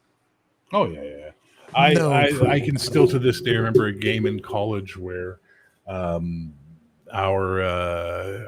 judge in the Marvel game decided to throw the armadillo at us, I think it was. And there's a thing in his thing where he's trying to find his wife Bonita, and it was just him running through the city screaming Bonita and fighting, and we were like, who the fuck is Bonita? As we're fighting this guy, like, we need to figure this out, and it became this grand quest for our heroes once we contained him and handed him off to S.H.I.E.L.D. to figure out who Bonita was and find Bonita. That was fun. That was a good time. Well, I'm waiting. We finished up the row. And, one of the things I learned, and I seem to learn this a lot, is depending on the game you're playing, you really need to, heroic Marvel, the players have to buy in. Yeah. Right. 100%. They do. 100%. They have got, so when you tell your players before a campaign begins, hey, this is primarily, you can make any kind of character you want. I think I did restrict like robots and aliens because it was part of the canon I'm trying to put up. I restricted those. I said, you can make anything, but understand this is 1920s. We're going to be leaning into sort of low magic, occultist, that kind of stuff. Yeah. I remember one dude just turned his back. We were doing it online. He turned his back to the camera and I have guns. And he just rolls. Here you go. And that was Vendetta. Yeah. Yeah, that was Vendetta. And I think he had fun sometimes. But, I noticed the characters that didn't buy into that. The characters who wanted to, like, I'm going to do my own thing. It's like, well, guys, I told you this was the campaign. And I know you feel kind of useless here, but I don't know. You know what I mean? It's like. Yeah. My favorite type of player is the kind of guy that if you came to me and said, all right, no robots or aliens, right? There's always that one guy who goes, okay, hear me out. I've got an idea for an alien robot. Just hear me out. And you're like, bye, dude. Yeah. Like we came ready for the Valorous playtest. And I said, no fucking L's. No fucking elves. And man, I got 2 elf pitches, and I'm just like, guys, fuck, come on. Atmos, your shovel wasn't magical. I'm not even. He's a bot. He doesn't even exist. Matt's all like, I've seen him in real life. No, I know. I know sure, you played in my Atmos' game, but secret identity. AI has come a long way. I'm not sure you're real, Atmos. That was a fun campaign though, and I'm looking forward to Matt's running next. the next. Yeah, I'm going to do the next leg of that universe we're building. And I'm actually kind of excited about it, but I'm also a little nervous about it because I got to like dip into my story gamer roots from the 90s, and I haven't done that in like a long time. So I'm actually trying to do the research to make sure I know World War II well, because the idea is super secret group of allied super soldiers are landing at Normandy. And you're going to be able to throw tanks at Nazis, and I think that'll be awesome. I will say, when we were talking earlier, I did kind of have an epiphany though. And Matt, I guess you're gonna have to figure it out. I mean, other than storming a beach, which is against Nazis, which is fairly heroic, like how are they going to earn karma? How are they going to find those moments to be heroic? You know what I mean? That's one of the things I've been like wrestling with. Yeah, because after you're done, rescuing citizens of France, saving soldiers who got trapped behind enemy lines or being held prisoner and tortured, exposing fifth columnists that are trying to sabotage from behind, or better yet, finding out the Nazis have their own super soldiers and they're working out of a Bavarian castle, and now you got to go storm that fucking castle because these assholes are about to take out the soldiers. I know. What the fuck are you doing? Have you? Oh, I'm sorry. Was I not supposed to share those texts you sent me? I'm so sorry.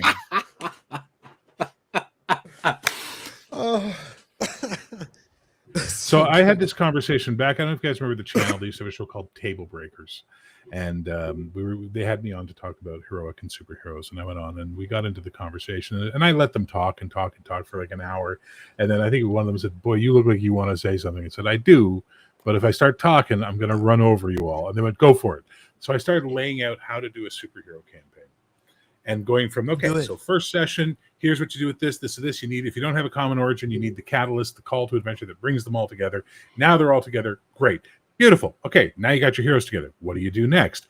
You have a couple of sessions where they're the talk of the town. They're kicking ass. They're taking names. They're the show. And then no later than the fourth session, the trial by fire. The villain that can kick the shit out of them, the member of the team that gets killed, whatever it is, it's the dark event. It's the hard thing. And then once if they pass that hard thing, they're now cemented as heroes and you can start doing everything. Introduce the nemesis early. Make the nemesis the trial by fire so that when they come back issue 10, the players are like, oh, fuck, it's Captain Carnage again? Oh, no. Last time, Starlight Girl got killed. Whoa. Like you give them that. Make them earn it, make them enjoy it. And then the more they play, the more they're going to get into their characters and the more fun they're going to have.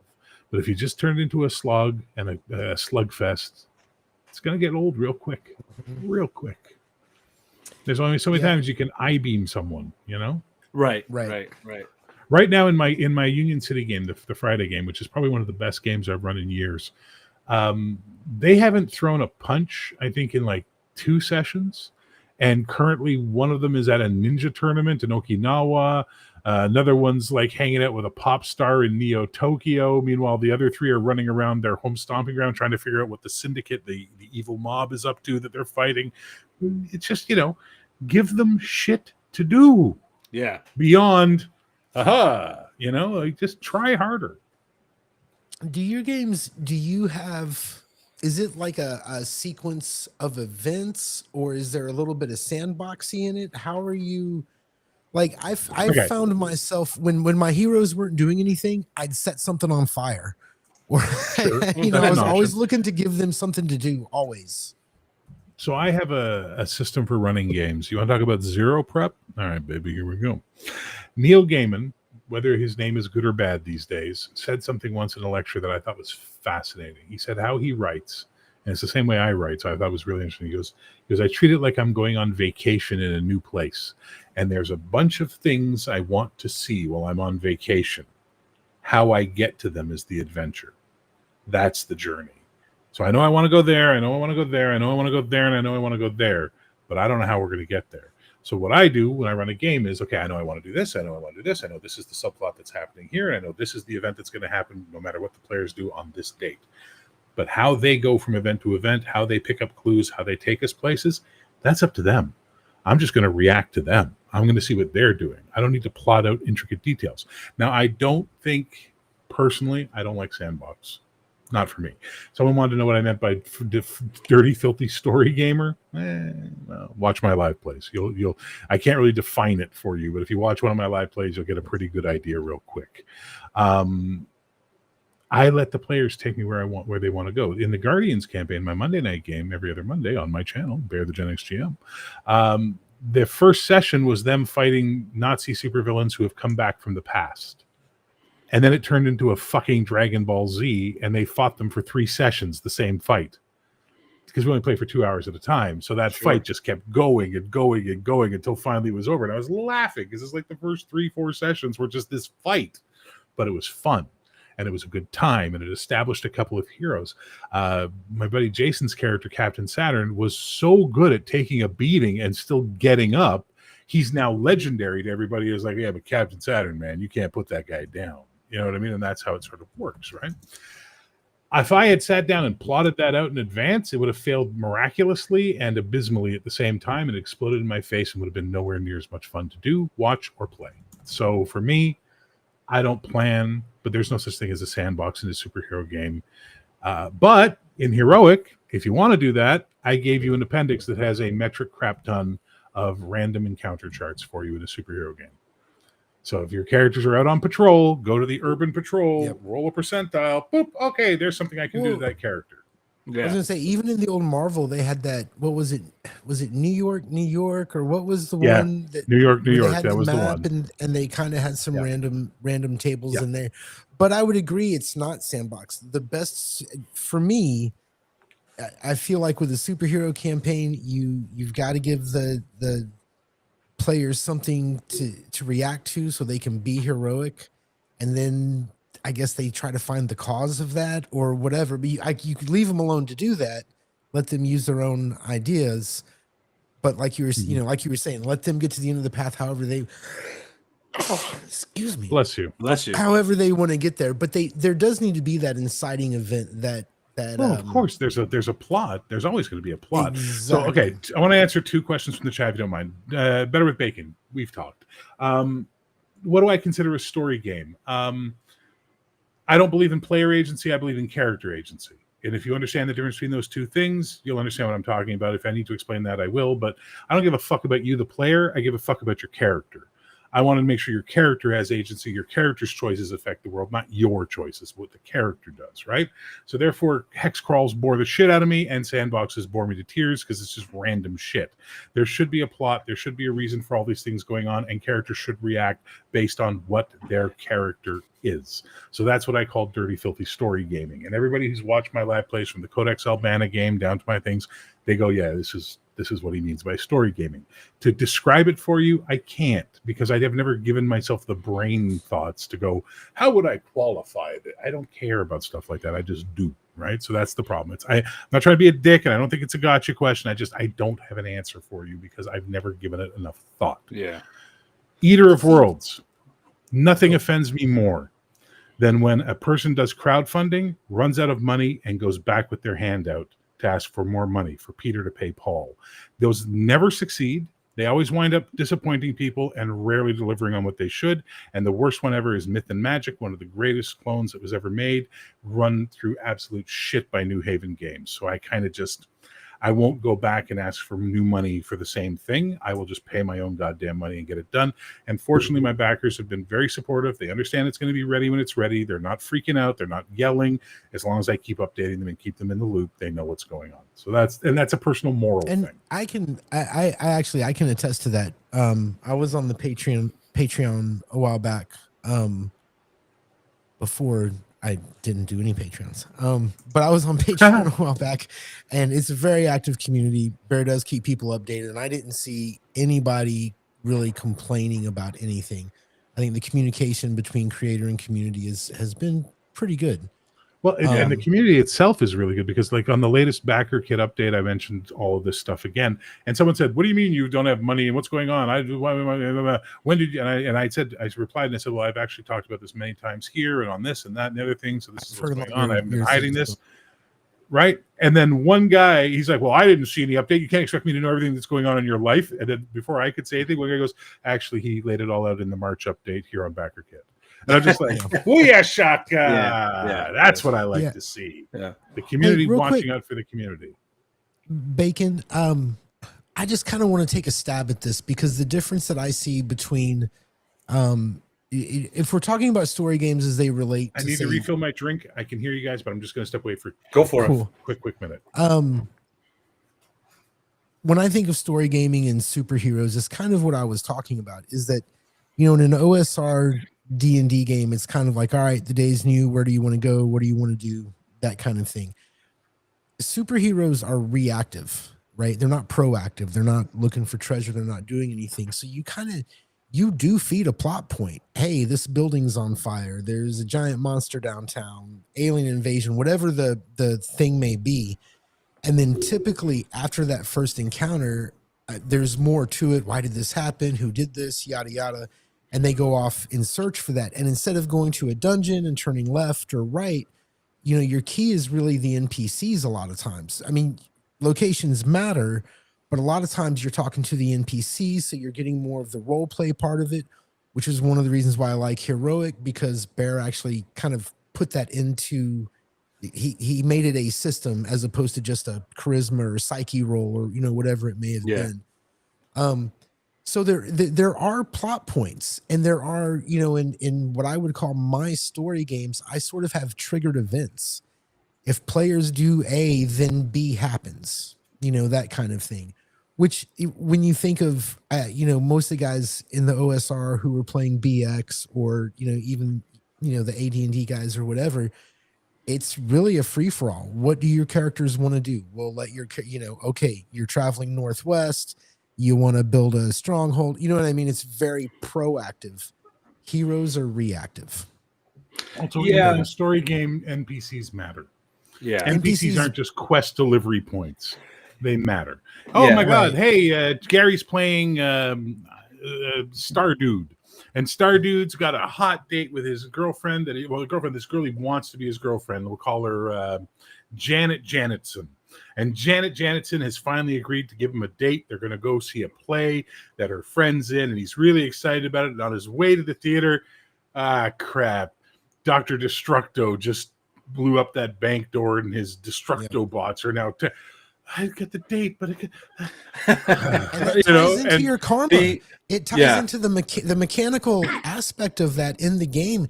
It's not just judge fiat. It's not like the judge is just being like, "Oh, well, then this happens." No, there in this system anyway. There's the karma. You're going to lose karma. You're going to gain karma. Yeah. It's this whole kind of flow. Karma's being spent. You need more, but you're a dick, and you did leave her to go.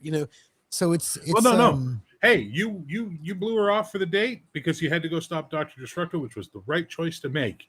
And you'll get the karma for defeating him if you did or whatever. But you're also taking a karma penalty for not honoring the commitment you had. And there's now role-playing fallout from that, because the next time you see her, you're like, "Hey, I'm sorry I stood you up." And she'll be like, "Whatever, loser. You had your shit. You had your shot, Tiger." And she's going to walk on. Now the player's got to go, drama, pathos, I was in a smoking hot disco. She makes Angelina Jolie look like a ditch pig. What do you want? She's that hot. I was in a Game of Thrones campaign for about 6 to 9 months. Sure. Not a supers game, but it is a story game. And the way the Legacy was the one running it, the way he did it was because we were all working for the same house, and we were trying to bring this minor house up.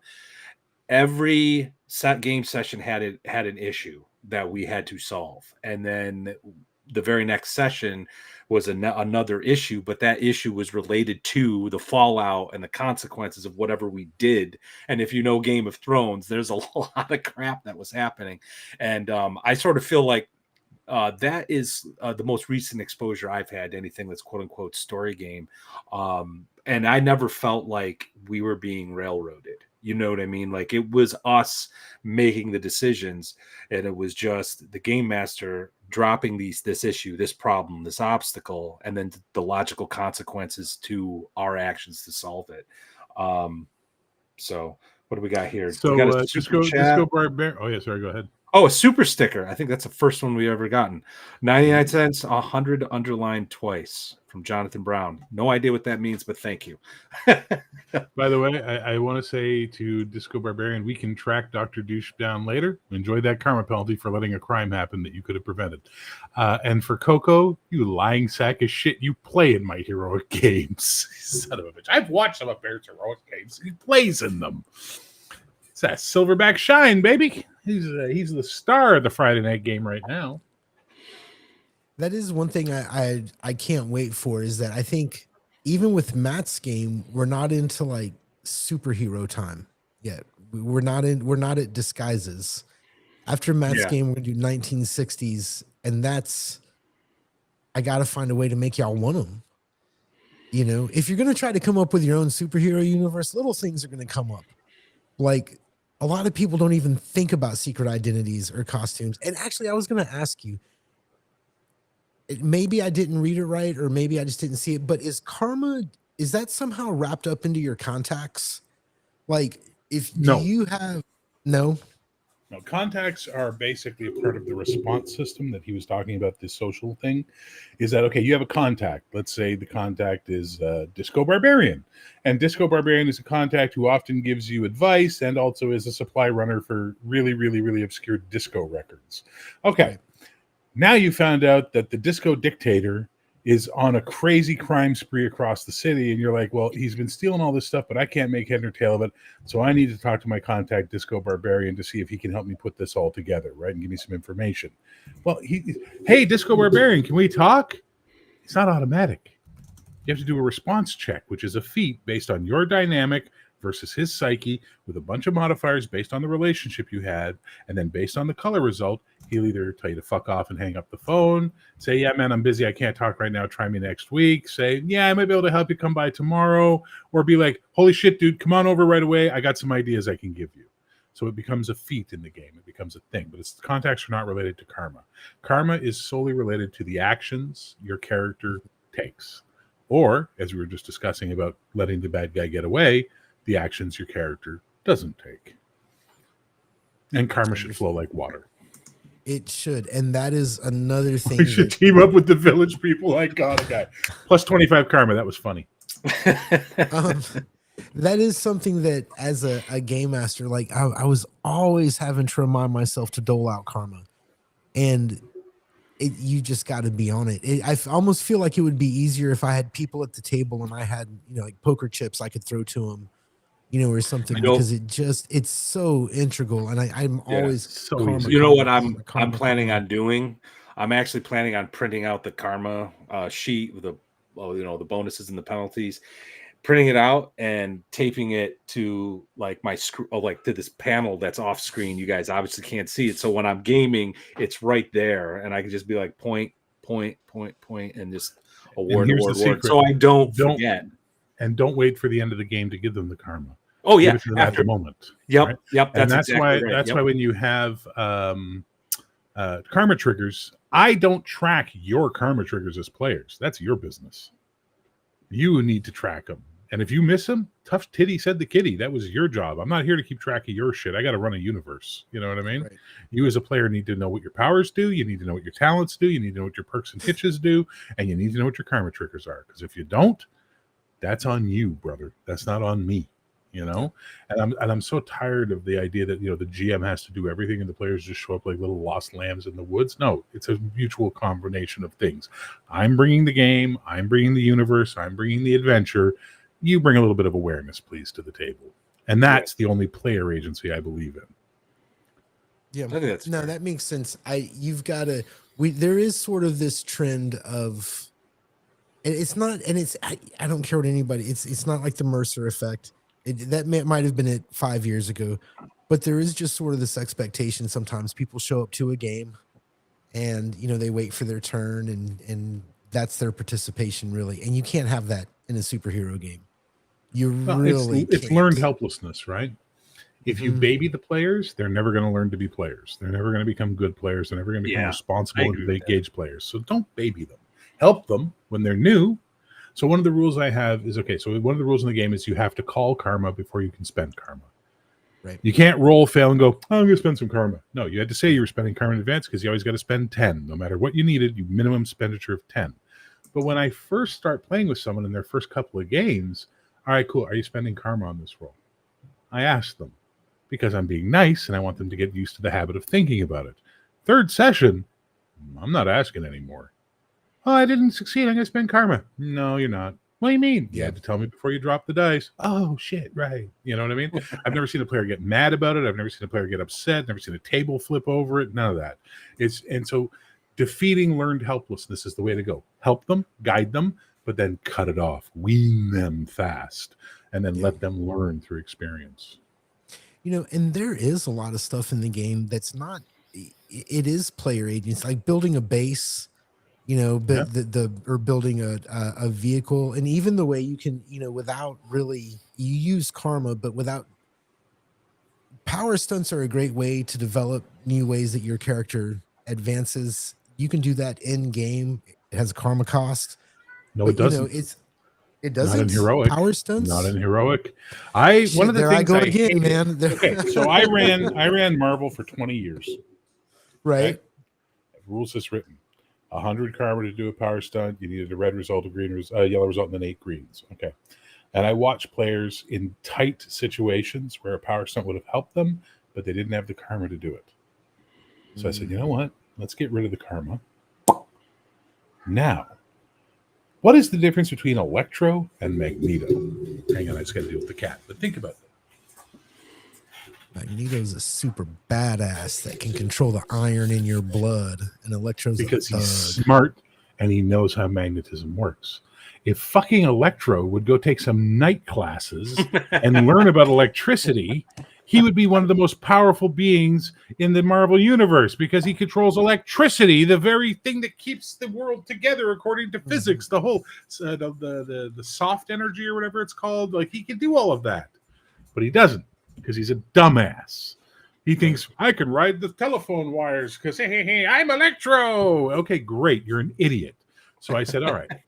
Therefore, power stunting is going to be an amazing feat. Reason. It's based on how smart you are. Can your character figure out how to do this power stunt? Now, most people don't have an amazing reason. Most characters are going to have good, excellent. So their first time is going to require a red feat of 100 anyway, because they're going to be having that penalty on the chart. The second time, it drops down to remarkable. You've done it once, you got a better idea, and all you need is a yellow now. Then it drops down to good. And you have to do that 8 more times, get a green result 8 more times. And then after you've done the full spectrum of 10 times, amazing reason feat, remarkable, amazing reason, remarkable reason, good reason 8 times, it's now a power you can call on at any time you want. No karma needed other than the karma for the roll. Just like I divorced karma from advancement because I watched people never spend their karma because they wanted to save it to advance their characters. Well, let's get rid of that. Let's give out an advancement for every session you play and then have a cost table for improving stuff based on how many advancements you spend. And as a result, now karma becomes a better commodity that you can use, and the power stunts become something you can try as a Hail Mary when the chips are down. Yeah. And you only got 10 karma left. And the difference, we saw the difference playing the row with that separation because especially once Gary got the hang of doling out karma, like all of a sudden we were doing a lot more. Yes, and it was to the point where he's like, I think, is there? Should I be making more challenging villains or something like that? Because, my character, I actually created like a random element, so like he would inject himself because he was a mad scientist, and like it would increase his physical stats, but I'd have to roll to see like how many stats increased and by how much. So like spending karma made sure I was like getting exactly what I needed for the situation. And it made that character so much more fun compared to the first couple sessions where I was like, Well, I'm not as tough as I thought I would be. Though I did Yeah. but I did get a chance to flip a Model T, and that was awesome. I was gonna say, I thought it was first session when a car comes down the road and you just juice yourself and send it Oh, that was a lucky flying. roll, though. That was totally lucky roll. I rolled like a red result, got super beefy, and just threw a Model T at a bunch of ninjas. That was awesome. Okay. Yeah, I like ninjas, and I read a lot of Daredevil. So, There you go. hey, we've got plenty of time, but real quick with comic books. What would be real quick with comic books? Yeah. Do you still 45 keep current minutes. with comics? Because I don't. No, I'm just kidding. I modern comics have. I am reading the current JSA Justice Society from DC, Mhm. and that's the only thing I'm reading. Yeah. But that's just because I'm a complete Justice Society whore. But beyond that, no, I gave up on comics. The last thing I read religiously, I got into not Earth 2, New 52 when it first came out. I was like, I'm going to give this a try. This looks The interesting. first Let's see what it 6 months of does. that. Yeah. And then I was like, fuck this. This is shit, and I'm moving on. Court of Owls was the last thing I really followed. Dude, Court of Owls was good. I stepped out at the end of Marvel the Secret Wars when that ended. And I really didn't get DC for most of my life. It wasn't until the 52 series, that weekly series, and it was great, I'd like to point out Nerds and Line about ninjas is bullshit because her character's playing a ninja. Her character is a ninja in my game. By the way, these are the assholes I play with, in case you're wondering, right? This is what they do. They show up here and just heckle. No, that's fine. Oh, we Bring love it. them. Yeah. No, I do too. Yeah. I wouldn't run the One of game my- for them if I didn't. Do you your personal game, is it like superheroes and supervillains? Or do you have factions? Is there like the heroes that nobody likes? The heroes is there like an X-Men faction? Let me tell you about a hero named Gyro. No, I absolutely have factions. I have government organizations. I have there's the Dark Brotherhood. There's Nemesis, Omen. There's the government shield thing called Asgard, the American Special Government Action Response Department. But then there's a new private thing called STAR, Special Tactics and Response, which is coming in as a private idea. There's the UN thing on aliens that they ran into in one campaign. Jesus Christ, man! I've been building this campaign since 1985. There's a lot of shit. That's cool. And all of it's on the Patreon. I'll put it. Listen, they told me to shill. Okay. We told them to shill. We want you to shill. I'll say it again. The Patreon's back in the chats. Go to DriveThru. If you're not. And by the way, Patreon, if you join the Patreon, guys, at $5 a month, you'll get the full game when I release an update. I release it to the backers first on BackerKit, and then a week later I release it to the patrons. So you'll get the game, the latest version. So enjoy that. So, campaign module settings, adventures. Everything, man. I've got fiction. So one of the things I got into was doing multimedia experience for this. And that's where I got into designing, I was running a fantasy campaign, and there was a story that happened that was really cool. And this guy reached out to me and he said, "Hey man, I really love the game. I made this song about what happened to the elf chick." And I'm like, "Oh my God, you're a musician?" He goes, No, I use this thing called Suno. And I'm like, "What's that?" And he showed me. I'm like, "Oh, that's really cool." So I made this little ditty called "The Goblin Stole My Hat." I was like, "Ha ha ha ha ha." And I played it for one of my heroic players in the car one day when we were running errands. I'm like, "Look at this, I did this." He goes, "This is awesome. Why are you not making superhero songs for me to listen to?" So I stayed pumped for the campaign. And I was like, "Oh shit, I can do that, can't I?" So I started going on this idea of making, in the Zenith universe, superheroes in the 80s have become trendsetters.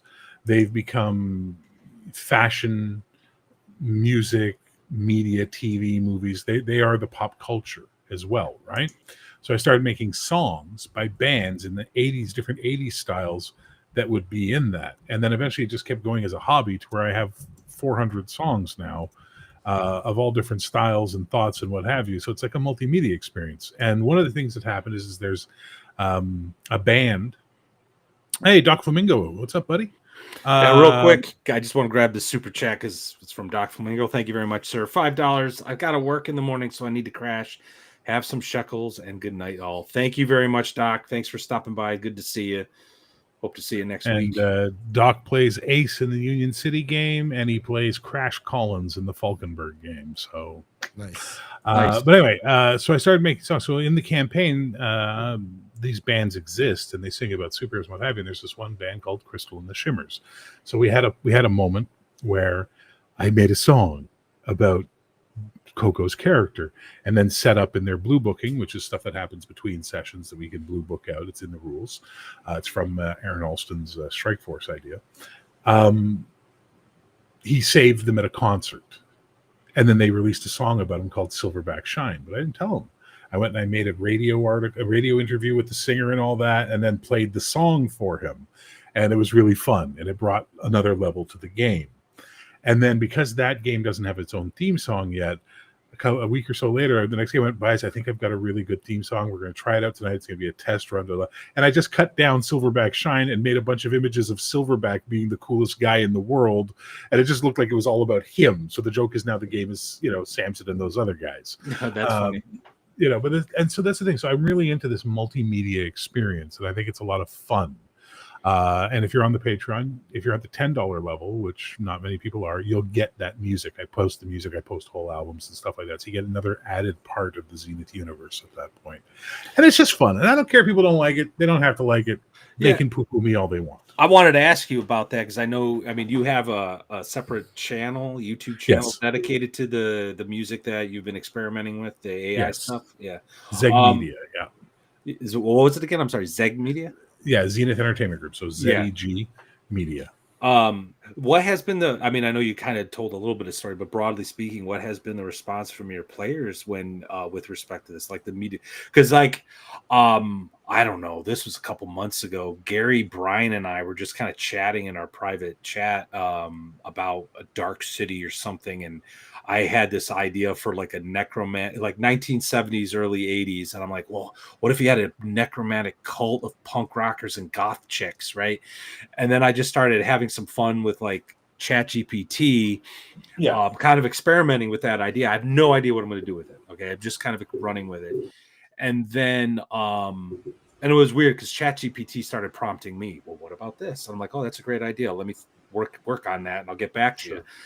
And then it asked me, would you like to make lyrics for these necromantic cult punk rockers? And I was like, I wasn't thinking in that line, but why not? And then I took some of the lyrics that we worked on, and then I brought it over to Udio AI, which is like Suno. And, but worse, yes, I know. I actually like it more because I have a little bit more control over what I do. And so I made this one villain. Her name is Maddie Black. She's the lead singer of Life is a Cage. And when I heard her sing for the first time, her cult ritual shit, I was like, I got goosebumps. I'm like, this is like a villain that now has a voice. Like, this is really wild. Like, what's been the reaction? Like, what was from your players when they hear some of this stuff? Like, do they feel more immersed? Like, what's... I think that would be a question for them, to be honest. Like, I can't speak for them. I know some of them have some favorite songs that they've told me. I do a top 40 every week, and I try and get them to vote for their top 40. Some of them I've shared the entire catalog with, and they often, when I do my radio shows, will come in and request their favorite songs, even though they already have the MP3 on their computer. They want to hear it on the radio show and stuff like that. I think as to how it affects them for immersion or feeling part of the universe, that is a question for them, because I do not know. I do not know.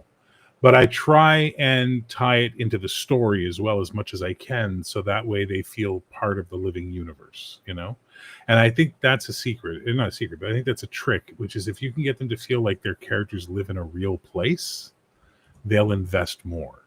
So, for example, Nerd's characters in one of the cities that they run in is called Union City, and there's an area called the Rail Yards, which is the old train part, which is a rundown sort of, hobo whatever part of town, and she's really into the idea of protecting the rail yards, to the point that when they found out that this media star was going to develop her own theme park, her own Dolly Parton land in there, she was so against it and super paranoid and suspicious and all that kind of stuff. So she bought into the world. Her character has a reaction to the world, right? Coco, he burnt 250 karma trying to save the lead singer of that band in the last game, right? So these types of things is when I talk about dirty, filthy story gamer, this is the kind of stuff I'm talking about, where they get a buy-in because the world around them is alive and it reacts to them and they react to it. And as a result, it becomes something immersive for them. Yeah. How they react to the music, that's a question for them. Well, I will try to hunt them down and ask them. If you're in the chat, why don't you let me know what you think? And just on that last point, Bear, what you just said is why story gaming is not a bad word here, because God damn it, I've had fun playing those games. And I think that's a good question to ask if you're interested in game design. Why was that fun? And figure it out and like work on it and use it. So anyway, go ahead, Gary. Yeah, Matt, I just want to point out, I'm just sitting here listening to this, feeling betrayed. Holy shit. A day ago, 2 days ago. What did I say? I have this great idea. And I go to the Discord where me and Matt and our good friend DM Cloaker have conversations. No, I know what you're going to get at. No, you settle down. Put that finger away. I object. I object, sir. And I said, I have this great idea. So there's this game I want to run. It's 1970s, small town Texas magic kind of occult stuff. Sure. And I said, I think what I'm going to do is I'm going to put a soundtrack together of like a 70s sort of country, rock-ish, kind of what you would hear on the radio in a small town. And I think I might record a couple little things, little hints. The DJ will say this or that. And if the characters are paying attention, great. If not, it's not, whatever. Matt comes out. They'll ignore it. It's a bad idea. I didn't say it was a bad idea. I said, I think it'll go because it's background. And you're just over here like, oh, Bear, that's such a good idea. I think I'm going to put music in my game. You are misrepresenting my position, sir. I object, Your Honor. Overruled. Indeed. You are misrepresenting my position completely. I think the background music's a great idea. If you're going to use it as a vehicle to drop hints, I think it would be better if you did it as opposed to a recording. That's all I was trying to say. I would like to point out also, I don't play music during the game. Oh, you don't? Oh, okay. That's what I thought you were talking about. Well, okay, I will say that I want the music is an outside thing. During the game, we focus on them. So real quick, but that's Atmos. Yeah, I forgot. I've never seen his head. I don't even know if he has a face. All right. So here's what after we talked, I did refine the idea a little bit though. I figured it would be, obviously I gave you my pitch. It was like Dazed and Confused, meets Buffy or something like that. And I said, I'll only play the music when they're at the party or in their car. And the DJ stuff is more like Grand Theft Auto. You know how when you're in the car and you hear the commercial, and then it plays the music. That's kind of what I was thinking. That might work. And the background music would be pretty low, but I do like the idea because I think that could really set, every time you see a movie in the 70s, you hear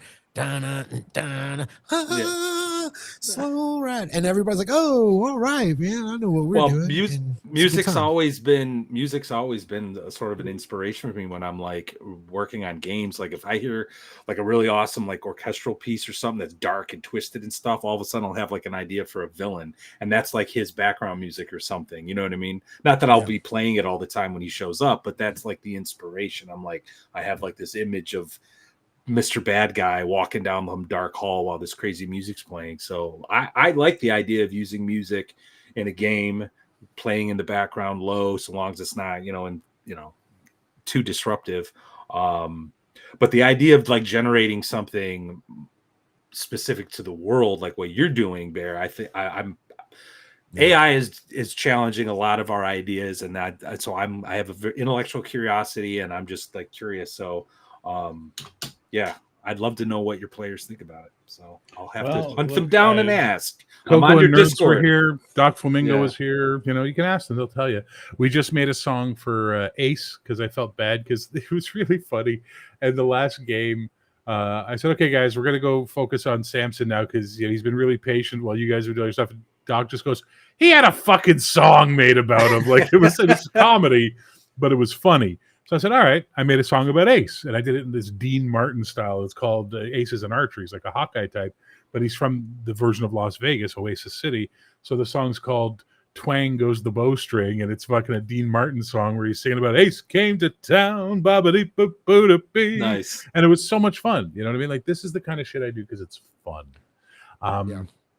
Anybody who wants to get on their high horse and preach at me about using AI, fuck off up the model village. I got no time for that. I don't care. You're not me. You don't pay my bills. You don't live my life. You don't get to tell me what I do. You know what I mean? I do what I want. You don't like it, too bad. But you're robbing musicians. Really? I wasn't going to give them any money to begin with. So how am I robbing them now? Right? Like, I don't want to even have those arguments. So do the players like it? I think so. I hope so. I hope they're enjoying it. But I also generate images. I generate, I've done radio. In one of the games, I started off with a newspaper article that I generated and then went into Photoshop and fixed up. And then a radio report about one of their NPCs being found dead in the park. And they're just like, what the fuck? Like that's how we started the session, with them suddenly realizing Beetle was dead. And they had to go on this investigation, So this stuff adds if used properly. If it's used, shut up, nerds. Jesus. Fucking nerds. Anyway, she's the worst. Okay, we're doing 80s. Nothing extreme 80s. No Iron Age stuff. I got this idea for a ninja character. Oh, for fuck's sake. I almost asked this on one of your earlier tonight because I was like just scrolling around and I saw that you were actually running some of your music on one of your channels there, like a live stream. I think Nerds was there actually. Yeah. I was thinking about trolling you for a bit, but I thought against it. Then I got pulled away from the computer. But is there ever gonna be a Zeg Studios 99X channel? So get in some grunge. They say, well, you can do a 1970X, you can do a 1990X, you can do a 2020X, and all that. Well, I did 2020X. I did on the Patreon here's a superhero cyberpunk setting. Enjoy that. Oh, cool. No, but there are some bands that I've made that have a more 90s sound, because again, the idea of 1980X is it's like Batman the Animated Series or Archer or it feels like the 80s, but there's some modern stuff that slips in and things, so you don't really know for sure, but it's 1980X. And so there's my favorite band I've made is a band called Crimson Kiss. I wish they were a real band so I could go see them in concert.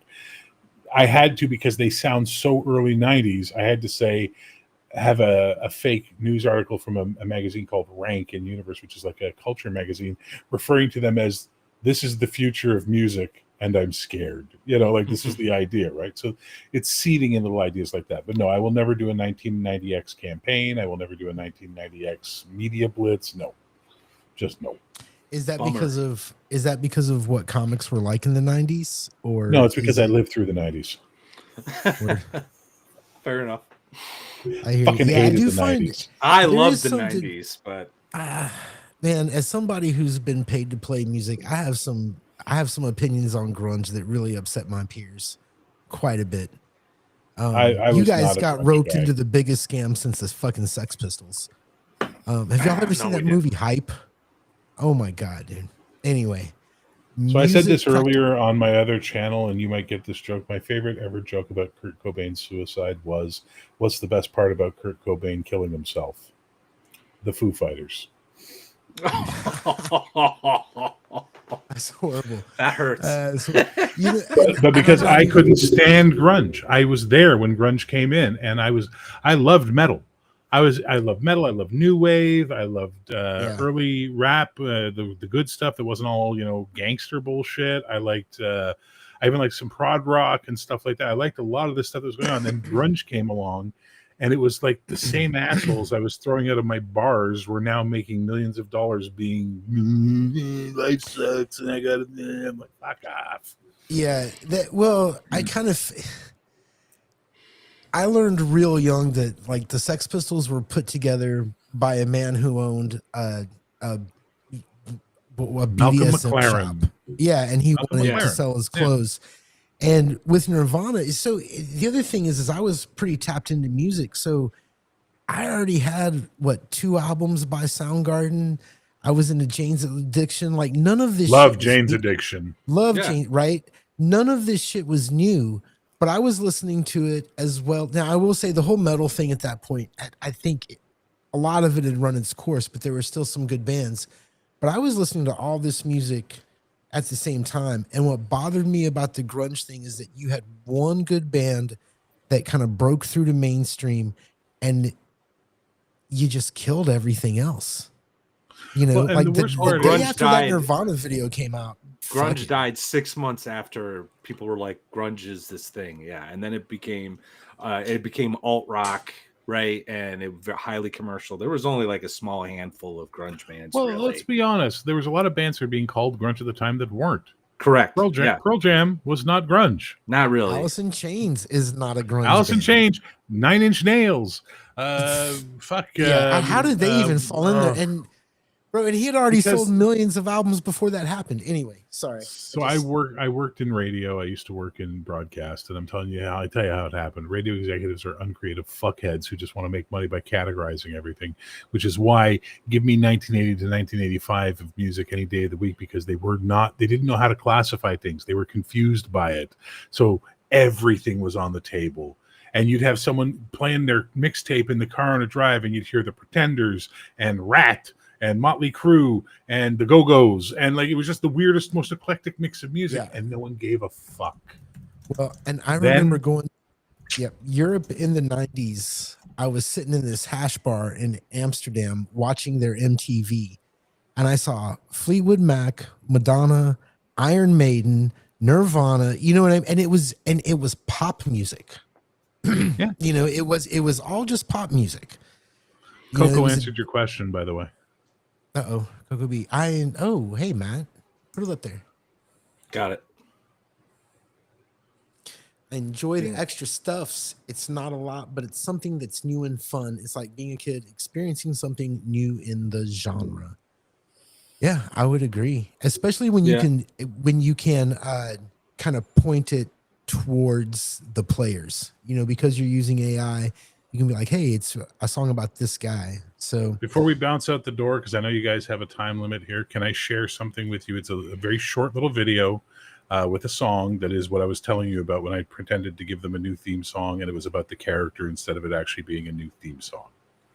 Sure, but I just want to highlight something real quick. 2 minutes, 24 seconds, by the way. Death Angel Shadow. I would argue Temple of the Dog is like the grunge album that helped defines the genre. Anyway, okay, fair. Go ahead.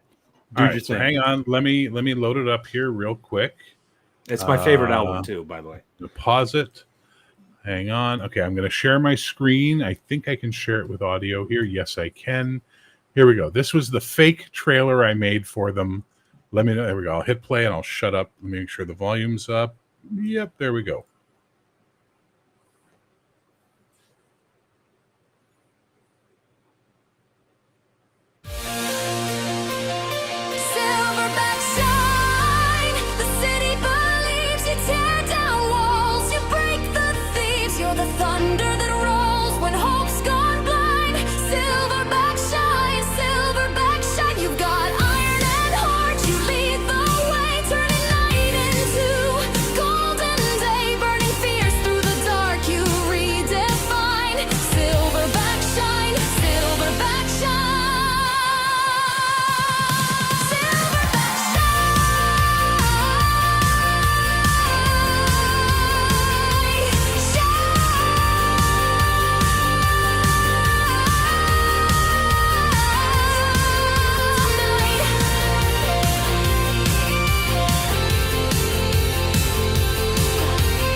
I love that final image of him. Yeah, that's my favorite bit. Is like, never mind all the chicks checking him out, all the female superheroes being it off. It was just him with the banana and the thumbs up. That's But so the reason why he's called Silverback is that because they didn't know who he was. He calls himself Samson, but no one knew who he was. So they wrote the song and called himself Silverback, and they called him Silverback. And the thing is the guy that had the powers before him, it's all complicated, was Silverback. And so there's fun stuff like that. This is the kind of shit I do for my players because I want them to feel like they're part of the world, having fun and doing the whole thing, you know? Yeah, I think that's awesome. And I like doing that kind of stuff myself. But we got a super chat from Disco. Thank you, man. $2. Yeah, seriously. I laid out a yearbook for a teen superhero game. Oh, that's awesome. Cool. That is really awesome. I'd love to see that. Yeah, I'm kind of in between games at the moment. Or I'm trying to decide what my next game is going to be. It happens, right? What do you do? It does. It does. But man, I'm a forever GM. I'm a forever GM. I don't play. I'm so happy not playing. Oh man, I've had a lot of people talk to me about how they think being a player would make you a better GM, and I have over the past month played in a couple other people's games, and they're all great, but I do want to be the GM. You know, like I'm kind of the same way. And I'm in Chubby's game, and Chubby's game is great. Yeah, but I want to be the DM. You know. Yeah, I've been in a lot of games over the past few years, and I do find myself. But if I'm honest with myself, it's because I'm a bit of a control freak at times, and I like being in that seat, right? But I do think watching how other people run their games, I learned something. Sometimes I learn what not to do. You know what I mean? But the only person I'll play in a game of now is Cody, because Cody's the kind of GM that when he runs a game, I get into it because his style is a lot like mine as a result of that. So I kind of enjoy that. But overall, I don't like being a player. I don't take any pleasure out of it. I am a storyteller, and I enjoy doing that more than anything else. And I was a player for 20 years, man, 25 years. I cut my teeth. I did my time. I played with good DMs, bad DMs, the whole 9 yards, played in coast to coast in Canada. You know, I'm good. I'm happy being a storyteller. It brings me great satisfaction. And I think that's at the end of the day, like why we do it as game masters, right? Like there's something that really drives us to tell those stories and like facilitate those experiences for your players. And I totally sounded like Brian just a second ago, for those of you who've been followers of us for a while. But yeah, I think that's why we do it. We get to facilitate players having this, like these really cool, awesome experiences that only they will have. But we are at the 2:00 hour. Bear, any last thoughts, comments? There's two things I say when I talk about the gaming. I always say at the end of it, peace, love, and geek, and be heroic. And when I talk about music, I always say music is the glue that holds the world together. So that's all we need, you know? Peace, love, and geek, be heroic, and remember that music is the glue that holds the world together. And if you follow those 3 simple principles, a lot of stress goes out of your life. I think I would agree with that. Gary, final thoughts? Man, I love Bear. I like Heroic a lot. I love it. We played it. We're probably going to use it again.